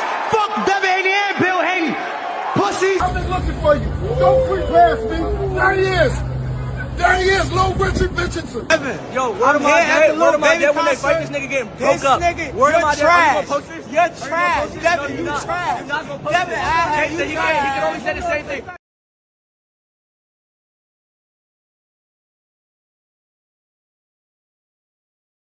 Hey yo, that joint is funny. That get me every time. Uh Usyk, okay, just announced Cam J. We got breaking news, y'all. Breaking news on B3 Pix TV. Shout out to my brother Cam J. Make sure I tap in with Cam J Network. Usyk versus kickboxing legend Rico. Is it Rahovanin? May 23rd in Egypt for Usyk's WBC heavyweight title. So WBC is gonna sanction that, huh? Has Rico fought in the sport of boxing? Um, hold on, man. So this dude gonna get kickboxing legend. Okay, they're gonna give a legend an opportunity. TD said it's a crazy circus fight. Wow. But for the heavyweight title, we gotta check his resume, see if he's ever competed in the sport of boxing. Yeah, that's crazy work right there. I mean, not only is it for the WBC, but it's for the other two belts as well. Because if he beat Usyk, he gets all three of those belts.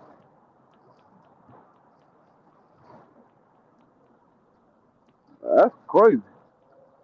I, now that right there is what a lot of fans should be at an uproar about, because you got a guy, as far as I know, he never boxed in the sport of boxing. If he did, it definitely wasn't on the top level, and he's getting a shot at the champion. Now that's crazy. Man, shout out to Mr. Gary. Mr. Gary is ranked for Oshaki's belt at 130. Mr. Gary is ranked, let me see. Mr. Gary Russell Jr. is ranked number 10 at 130 pounds right now. Let's go. For the 130-pound title, Ray Ford is ranked number 2 for Shocky Foster. Uh, we just got to see how everything play out. Yeah, I definitely like that. Okay, Mhm. I that's the mean, only. I mean, you gotta put the four champions at the top of the weight class, because I don't believe in other guys being better than a champion. If that's the case, then you should have had those guys fight for a title. You sitting there saying, oh, like the daggone Virgil Ortiz is ranked number one at 154. How? When you got four champions there. I mean, I'm sorry, you got three champions there. One is unified. You got Virgil ranked above him, and Virgil never fought for a title. That don't make sense to me at all. So basically, what you're telling me is the champions are not the best guys. So once again, they're proving to me that the belts don't matter. The champions are not the best guys.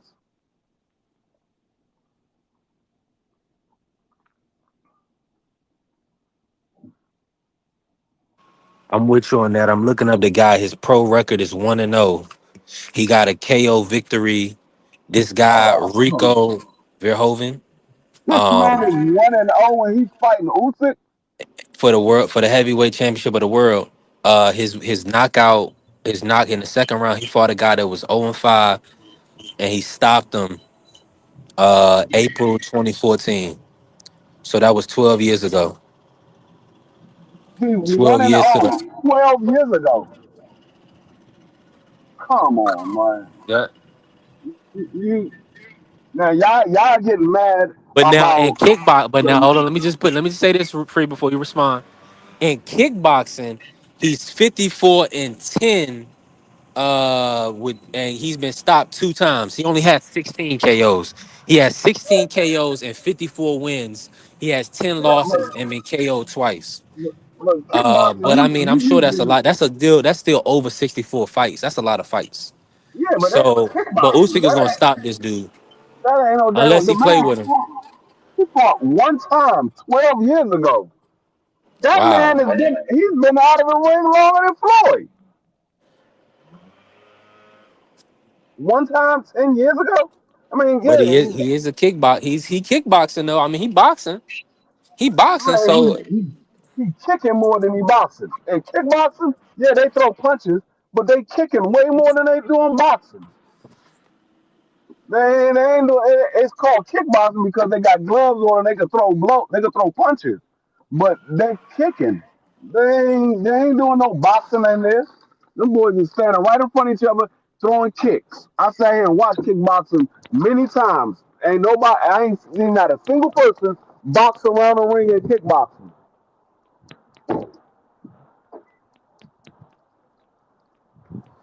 right, right. I'm with you. I'm with you. I mean, this is No, crazy. I can't. no, I'm more at a uproar versus this than daggone Canelo not fighting David Benavidez. This man is fighting somebody that only had one fight as a pro. This is crazy. Y'all wonder why people sitting here talking crazy about boxing. They out here doing crazy things.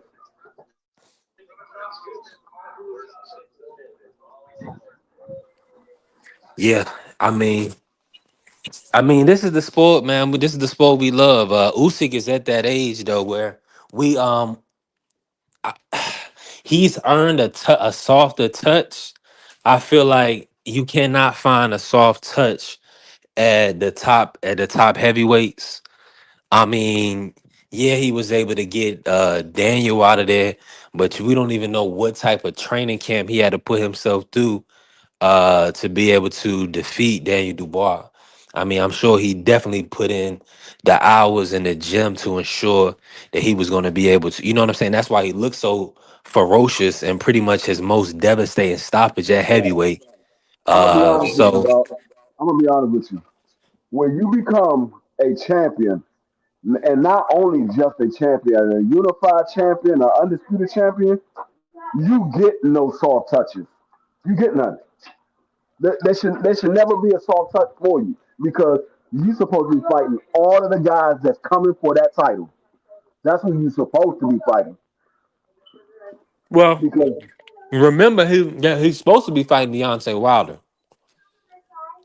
And yeah, I so mean, that's the fight that was proposed. but you So still got guys like Moses that was out there. You got guys like Woolley. Worley, Caballero. You got those type of guys that's out there that was free. Now they got fights now, but they was free. If you wasn't going to fight no top level guy, you should have been having to fight one of those guys or something. Because I don't think. I mean, he's a champion, but I don't think um, what's my guy Worley is a top level guy just yet. He can be. I just don't think he's a top level guy just yet. I think he's a decent fighter. I'm with you on that. I'm with you on that. I feel like Woolley is at the top. He's a champion. We're gonna really see if he can do a demolition job on Dubois. That'll really show me where he's at. Because I mean, getting stopped by uh respectfully, we never known Usyk to be a puncher at heavyweight, and for him to run through Daniel, I need to see Fabio Worley display that kind of power. I mean, put his power on display early in that fight, and get him up out of this. So that's gonna be good for us. Wait till that fight happen, y'all. That's gonna be good for us. Fabio Worley getting Dubois up out of there. They're gonna give us. Let me see if they gave us line on that before we close out today. Let me look that up real quick. But Free. Do you see Emiliano getting a stoppage over this kid? Emiliano, Yeah, this is a step up for him. yeah, I think Emiliano will get a stoppage. I think he'll get a stoppage. I think it might be late because a lot of times those guys be step up, but we in all reality, it's really not a step up because they should have fought those level of guys a while ago. So yeah, it is a step up compared to the competition that he's been facing, but it ain't really a step up like that because I think Emiliano Vargas should have guys like the guys that Davis fought right before he went for his title. Those are the level of guys I think that Emiliano Vargas should have been fighting, not the guys that he's fighting right now. I mean, these guys are decent, but Emiliano Vargas should have been fighting better position by now. Like you got guys like Adula Mason. Adula Mason came in roughly around the same time Emiliano Vargas came in. You see Adula Mason, he's putting in 4 or 5 fights a year, and he already became a champion. And he's looking to unify now. You got Emiliano Vargas still fighting prospect level fights. So I mean, I don't know. I mean, it's a step up, but it ain't really a step up.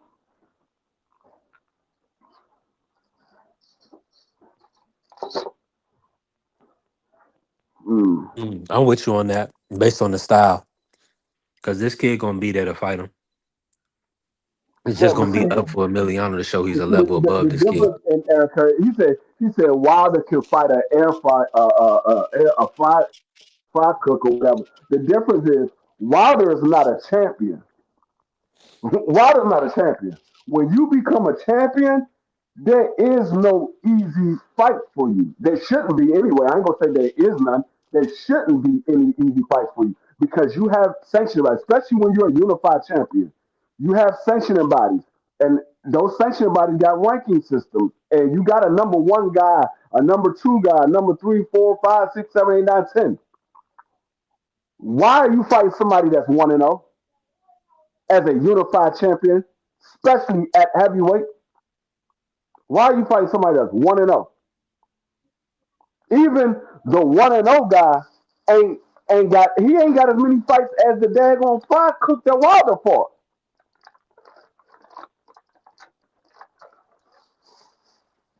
Yeah. I'm just looking at how I mean, no, you can't tell me no. If we got on Tio for fighting daggone Steve Claggett, who was ranked number 13, what we supposed to say about Usyk fighting a guy that's 1-0 that fought 12 years ago in the sport of boxing? Come on. I mean, we got to keep the same energy. I don't care if you like the guy, you don't like the guy. We got on Tio for fighting Steve Claggett. Usyk is fighting a guy that's 1-0. Let me pivot real quick, free. Shout Mm-hmm. out to Cloudboy in here. What's going on, AB? Salute to you, bro. Hey, Tamir Smalls. Shout out to Carrie Carey. It's funny. Tamir Smalls, he fought Jose Roman on the Boost undercard. Shout out to Tamir Smalls. He fighting Abel Ramos this week. That's gonna be a good fight. If he can get past Abel Ramos, I want to see him fight for a world title at 147. Maybe get if he can't get mm, he's with Eddie Hearn. He may have to fight one more fight before he can get a title shot. One more. He gonna probably have to fight one big fight because beating Jose Roman, that's a big win.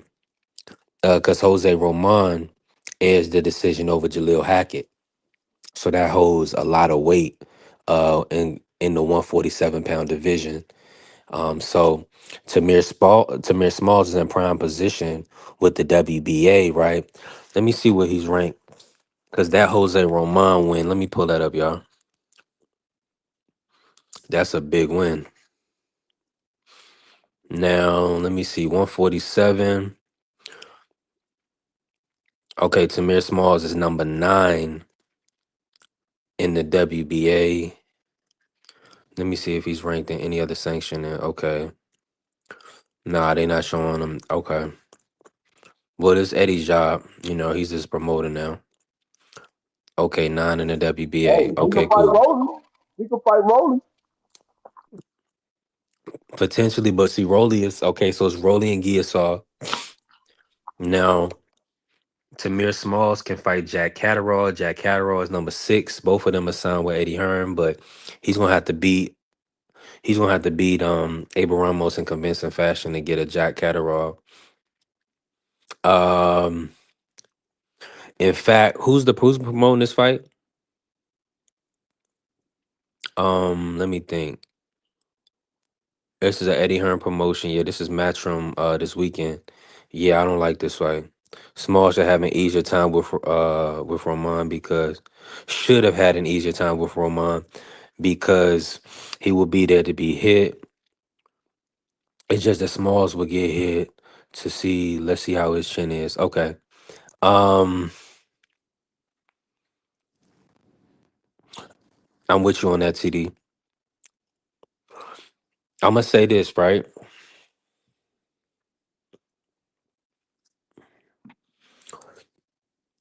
I'm gonna be honest with y'all.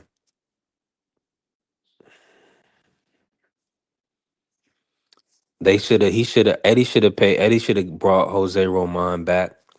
I think it's disgusting that now. So he's if they wouldn't take if they wouldn't take that fight because Abel is not ranked now. Abel is going to push Tamir up the charts, right? Because he's a name and he's known and he has credibility in the sport.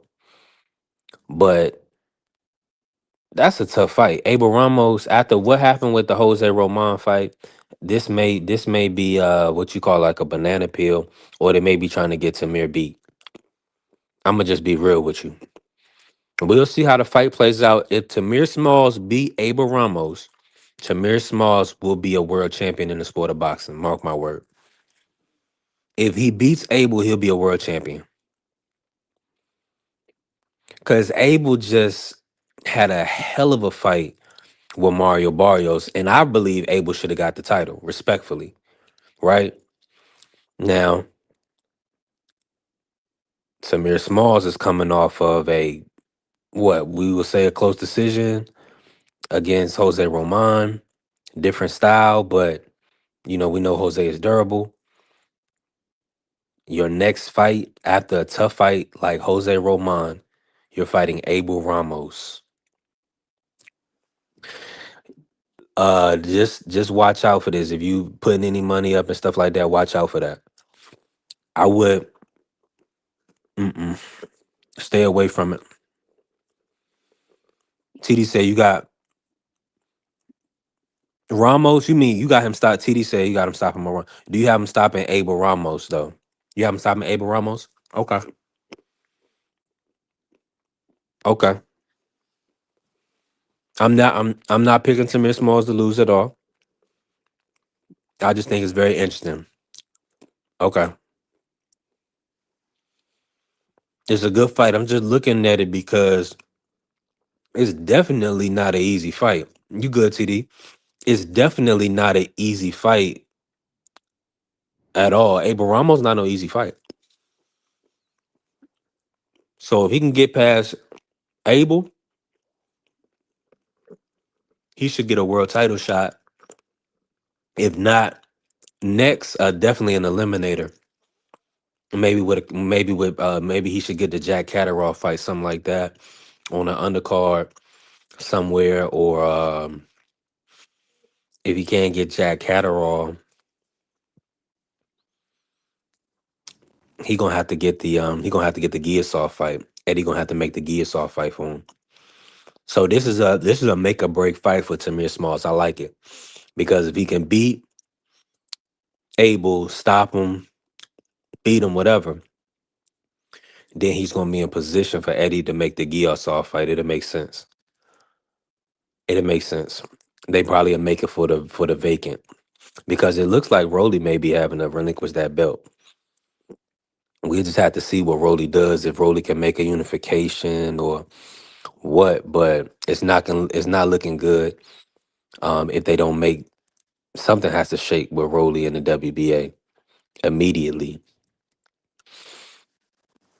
So yeah, so we just have to see. Yeah, he hurt him, but the totality of the fight though, he hurt him very bad.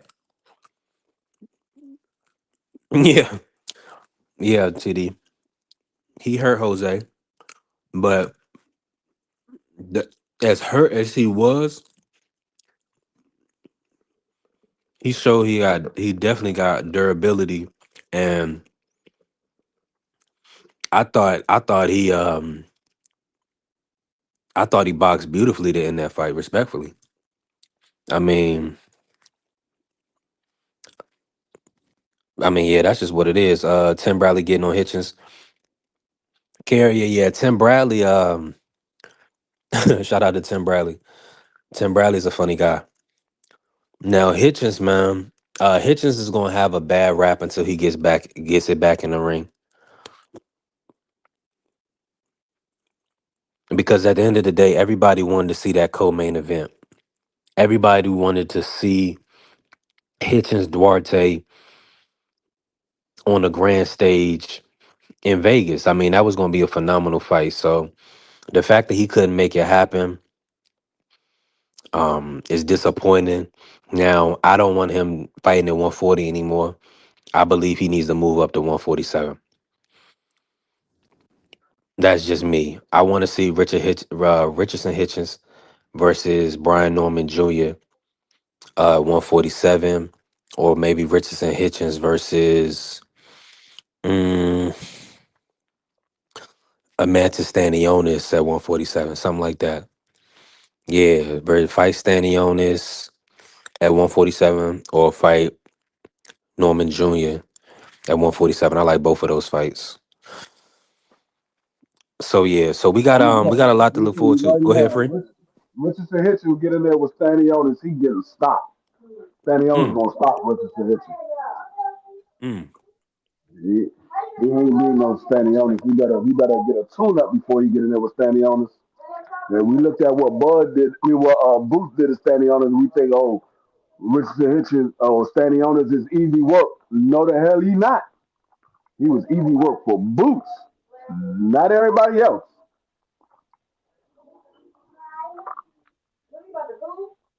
Exactly. Just because one person did it, don't mean another person gonna do it. you know,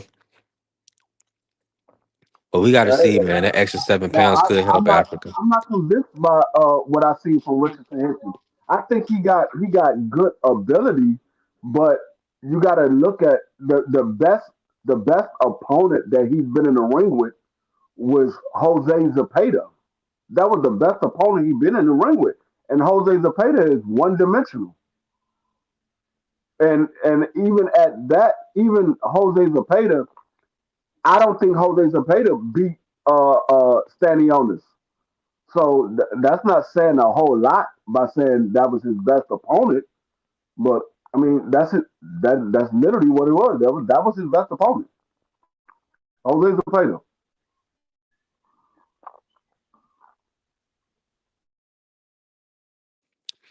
Yeah, man. I want to see Hitchens fight at 147, man. Get up out of 140. It's nothing. It's nothing there for you no more. Go ahead and fight T.O. at 147. Hitchens T.O. at 147. T.O. trying to get a Devin fight. How you gonna jump the line and get a Devin fight, T.O.? Come on, man. Go ahead and fight Africa. I Devin mean, has Ryan. Tio, I Devin think has Ryan business to deal with. Tio could get a Devin fight because right now, if Devin doesn't fight Ryan, that's probably the next biggest fight for Devin at 147. Unless he fight a Shakur. The three biggest fights for Devin right now at 47 is Ryan, Shakur, or Tio. Those are the three biggest fights. And then after Tio, you can throw in Keyshawn. But I think those are his three biggest fights. So I mean, if Devin is looking for a big fight or a big money fight, I should say, um, Tio should be on that list because I don't think nobody else at 47 is a big money fight outside of Ryan and Shakur.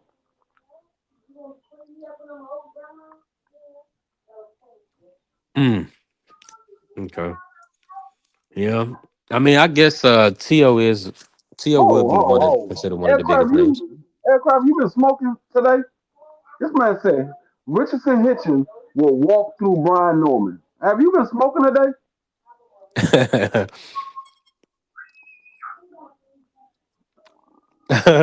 Yeah, maybe a little bit. Nah, these guys can get it. They just can't get it off a loss, carrier. Come on, man. Listen, let's not change the narrative here. You gonna get the top dog off a loss? Come on, man. Ain't no way.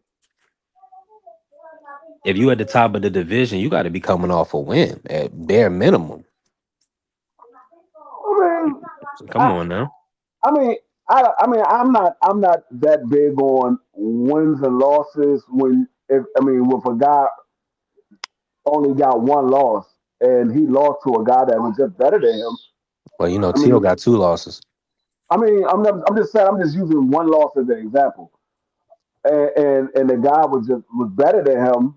I'm not, I'm not, I'm not looking at it like that because they still wanted the T.O. fight after he lost to Cambosis. They still wanted to All fight right, I tell T.O. you what. Let me ask you this real quick, free. Bigger fight right now, or I'm not gonna say bigger fight because that's leading you, right? What fight would you want to see more?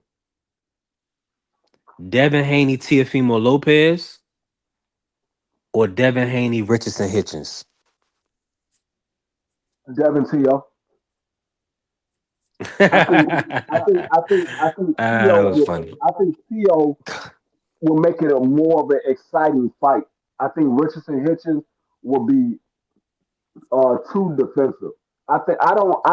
I'm Okay. not sold by Richardson Hitchens. He do a lot of talking, but outside of the Cambosis fight and the Zapata fight, he really hasn't did anything. The Zapata fight Mm, and the Cambosis fight, he really hasn't did anything.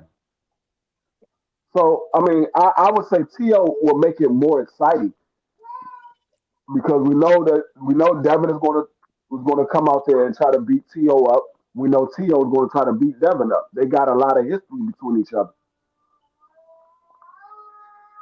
That's the only reason why I would say I would take the T.O. over Richardson Hitchens.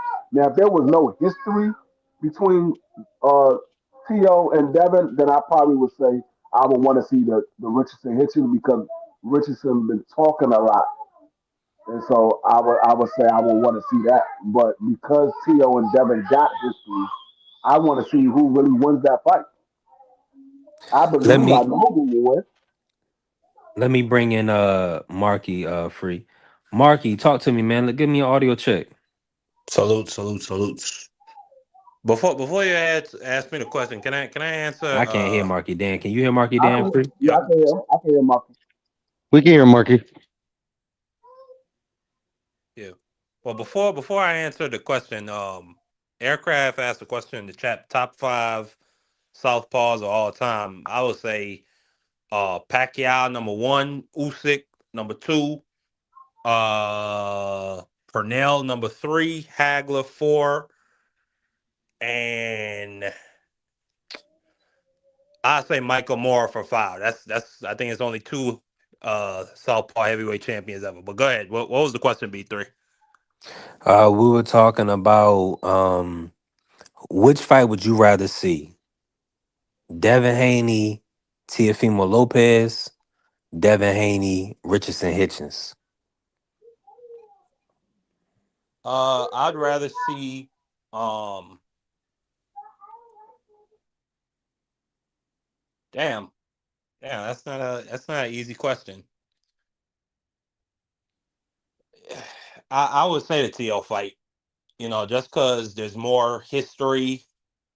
I know you played a clip of what Richardson Hitchens just recently said about F Bill Haney and F Devin Haney, but like there's been so much more like beef and bad blood with the TOs.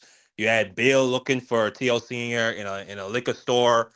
You had that little period of the franchise belt era, which was one of the worst periods in the history of the sport of boxing. It was during COVID where TO was out almost a year, was just like basically waving the belt around saying, ha ha, you can't, WBC can't make you fight me. Ha, nah, nah, nah, nah.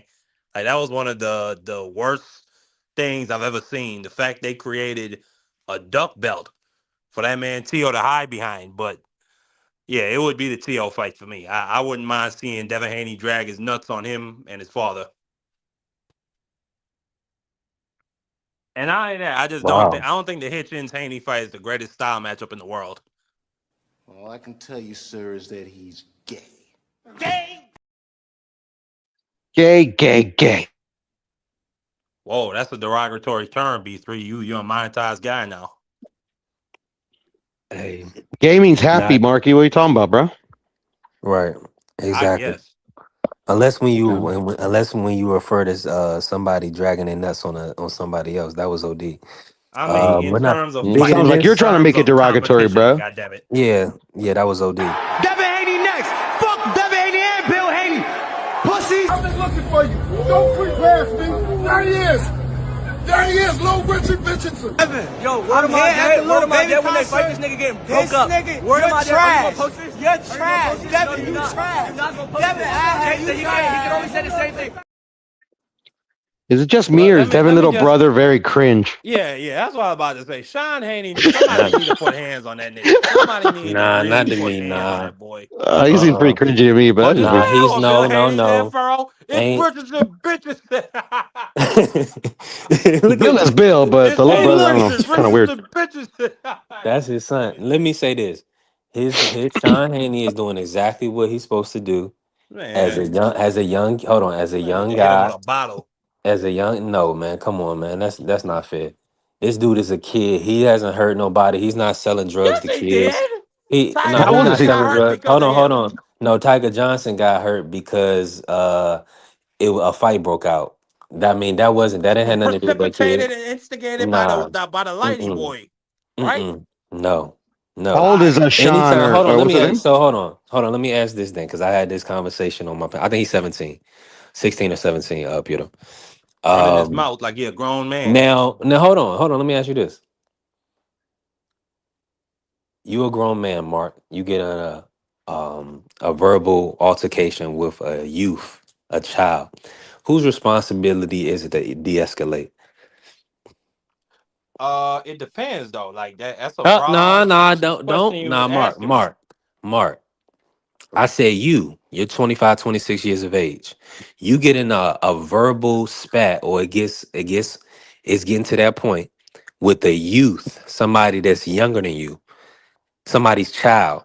Whose Okay, well, responsibility is it to, I would just keep walking. I wouldn't give a damn. Like he's a okay. broke little kid. Like I got money.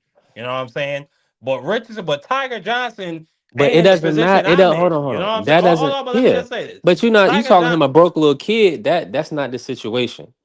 In all situations, what you're gonna do is what you said is make sure that you get home to your son, and you just you keep your everything, your stat, everything you got going on intact. You're not going to ruin your life over a kid. That's the purpose, that's the point. So in all But Tiger things, you have to Johnson's a in all boxer. things, yeah, and he could have lost his life. Anything could happen when you get in a melee or when you get multiple people punching and kicking you. So you have to use good judgment. But That's why. but Tiger So Johnson, but think about it like this: Tiger Johnson is somebody who's trying to gain traction, trying to gain notoriety, and he's just going to. And you know how the media works, you know how social media works. Sean Haney, the DHP people, they got their cameras out. So Sean is gonna call this man a p word or whatever else he said. I don't know what he said to him. All I know is it was disrespectful and derogatory, and then Tiger Johnson just walks away with his head down? Like, nah, no, you nah. don't. No, you no no no. You don't walk away with your head down. That's not what it's about, right? What it's about is always having discernment and assessing the situation. We gotta see. That's what I'm saying, man. It's like nobody. We gotta hold people accountable. Y'all talk about accountability and babysitting. We have to hold each other accountable. What's wrong with walking up? Oh, so you think your brother? What you think your brother can beat me? Man, I'ma whip your brother ass. Okay, I'ma see your Well, he brother. tried to do that. And then the You know, old and dude then with the and glasses then got up and in his then face. no. You keep a certain level demeanor. You control the situation, Mark. That's what I'm saying. You young guys, man, you're not using good judgment. As a man, when you walk in rooms, you got to be able to command the room, but you also have to be able to assess it, use discernment so you don't end up losing your life. That's why a lot of people go leave. That's why a lot of people parents, they don't want y'all going out and doing certain things because y'all don't know how to handle yourselves in public. And I agree with you, That B3, little but guy like don't know how to that. handle himself. Go ahead, Pearl. Go ahead. Oh, sorry. No, I was gonna say I agree with you, B3, but like literally that applies to Devin's brother as well. Like, yeah, he's a kid, relatively speaking, but he's 17, bro. Like literally, like there's come to a point where you can't just say, oh, he's just a kid. Like you gotta like be the bigger man or you're older, whatever. Like if he's old enough to try to like, say something to a grown ass man, he's old enough to like deal with the consequences. You know what I mean? Right. I Right. I agree. understand what you're saying. And that's I on Bill. understand That's on Bill. Like 100%. literally, Bill should be 100%. checking him. Bill should be checking. Right. Yeah, because Right. I'm I'm sure with they you. probably had to pay fines because of that kid's mouth. I'm sure DHP members were banned from MSG because of that kid's I'm mouth. Mark, stop making up stuff, man. We No, listen, like you that said, was we I banned. said They I'm were monetize. sure. banned. I didn't They were say banned. I they read about did. it, brother. No, they were banned. Okay. I read about it. There you go. Oh, Pearl okay. confirming. Yeah. No, yeah, they were banned. Okay. I Well don't know that like made how that's well gonna that work made in the sense. future if they fight there, but I mean, like literally, like it makes sense for them to like literally these people are running a business. They're not they're not Yeah. here to like social media is crazy, Right. but like yeah, these people are Yeah. like I ain't trying to do all that. Yeah, at But least I mean yeah, you Bill got at got to least stop no. bringing you them got at little least ends. Bill yeah, got there to has to stop be bringing some the form little of ends punishment. with him. Like there was a bunch of teenagers that were jumping Tiger Johnson. Those weren't But grown there, but men. hold on. You can't do that, Mark, because there's the little people and people of all races, sizes, and all other type and ages everywhere at these events. So we can't do that. We can't say, "Oh, I can't bring my team, but everybody else can come." Come on, we're not gonna do that. Them We little just guys That's need. not ain't Well, how it got hold on, nothing works, hold to bro. on, me, Private hold man. property. on, hold on. We just gotta conduct ourselves as professionals. It's a business trip. You know what I'm saying? I mean, we I always agree with stay that shit. alert, but we just got to be professional. Well, That's all. all It's them about guys money. should be fired. But you All of got to them should stay lose their aware. goddamn bag. Nah, them like you said, they kids. They not working. Them is probably young boxers and stuff. Sean Haney's a young boxer now, so you And don't. he a So punk. I don't know. I get the young punk vibes too, but like From literally, what I I blame hear, he more had a Bill scholarship. than I do his son. okay, But at the end of the day, like it okay, could fair all enough. be an act. It could all be a show. So at the Yeah, end of I the day, mean, like it's just what it looks like to me. right, Nah, the right. way how they were putting hands on him. Did you see the them security guards drag Tiger Johnson away from just like a swarm of fists? Like that shit was great. That stuff was crazy. Yeah, Mark. I mean, hey, that's not the worst ass whooping we've ever seen. So, man, God bless Tiger Johnson. I hope he heals up and no, I'm not saying it like that, man. I'm No, really wait. Oh, I well, wanna they didn't. It's not like they killed him, Mark. So what? yeah, That's I basically what you mean, just said. nah, I'm listen, this dude he was willing to accept the consequences. But what we're discussing is like how we need to communicate things so that the youth know you have to have de-escalation in your skill set or at least discernment in your movements when you move around, when you go through life. You got to be able to. Some You kids need a have good to. ass whooping. B3. They need a Facts, good But little B3. Tiger tail Johnson, cutting. no. So you mean so now you so what you say? Well, then that's what I'm saying. So that means what you're saying is Tiger Johnson's gonna learn a valuable lesson. Well, when is Sean Haney Because gonna but learn his valuable hold on, lesson? yeah, it's not his time because he's a kid. But Tiger Johnson is a commodity. We literally talk about this brother every week. His name comes up, and we expecting to see great things from Tiger Johnson. So for him to have a blood vessel popped in his eye, and now he may be out 3 to 6 months. That's not a good situation. That's unfavorable for everybody, especially Tiger Johnson. Yeah, but just like Tiger Johnson, like he's a commodity, or like even like I wouldn't say commodity, but like obviously he has a lot invested in himself in his own career. Like there's people out there for Sean that literally got an investment in here too, not monetary, but like son, a mother. You get what I'm saying? Like literally, like that's why like at the kid at 17, bruh, at the end of the day, like Tiger Johnson could control what he does. He can't control what other people do, and some people are just they'd be stupid with it. You know what I'm saying? Nah, ain't that Pearl. If you Yeah, look at the tape, I'm with you on I that. watch it And again. yeah, It and was that Kamada, I would bald think headed. so because I mean, Olympian, a standout amateur. Now Against he's a high coming off a school stoppage dropout. victory over Nicholas Floss. Pretty much an upset stoppage victory. Very high plus money, Fuck. early stoppage. I mean, outclassed him. Um, I mean, he's really right there in the drop. I mean, let me check the rankings one more time. Let me see where Tiger Johnson sits at 147 for the WBO. Tiger Johnson, Make Tiger Johnson versus Sean Haney. I want to Delonte see that Johnson, fight. number 7. So he's number 7 for Devin Haney's belt right now. Where's Tiger So Johnson from? Like what city or what state? he's from Cleveland, Ohio. Oh, okay, okay. Yeah. So shout out to Tiger. So Tiger, he's gonna be able to do some good things in the sport. Um, Hopefully, man. There's been a lot better fighters than him that's tried and failed, bruh. So all you could do is try, and if you don't make it, you don't make it. But at least try. Oh no, Pearl, but that Puerto Rican cat, he just yeah, I I really want to mean, see listen, him. he put hands on that kid. He I want to put see some of these hands on guys that mix it kid. up. I want to see. Well, Lindolfo, he's still at 140. Yeah, I I want to see want to see. Lindolfo get a shot. Like I don't think that mandatory Damn. or the purse bid that they called or whatever, man. To me, that's all BS, bruh. Yeah. Like the WBC gets a lot of criticism, and they should, but like literally, they ain't the only sanctioning body that's like doing dumb stuff. You know what I'm saying? All these sanctioning bodies be moving weird. So that's what I like about Zuffa. Zuffa so far, like yeah, they got one or two fighters, like champions or whatever. But I like that they've signed a lot of the fighters that haven't got a lot of fights, like the Butayev guy, and a lot of fighters that like literally like should be getting fights. Even though they're gonna win, they're gonna lose, but they sit on the shelf. So that's what I've been seeing about Zuffa. That they signed a lot of fighters that literally like, all right, let's find out what these guys got. And that's sometimes where you get some of these like like Navarrete. Navarrete never had the backing. He ended up beating Dogbo, and boom, now Navarrete became who he became. Same thing with Espinoza. Espinoza nobody knew who he was. Then he beats up Robesi. That's I love those type of fighters, bro. You don't know, you never heard of them, bro. And then the next thing you know, man, they're like, oh shit, man, these are great champions. So hopefully it works out. 1,000%. And I'm looking at now the Jao Bataya fight versus Brandon Glanton. Did they remove that fight? Let me see. I thought that was coming up within the next Yeah, week or it so. should be like in a couple of weeks or something like that. I don't know. I don't know. I don't know. Is they removed it off box rec. Okay, it's supposed to be March 8th. Okay, Okay. cool. So it's not this weekend. It's supposed to be next weekend. Okay.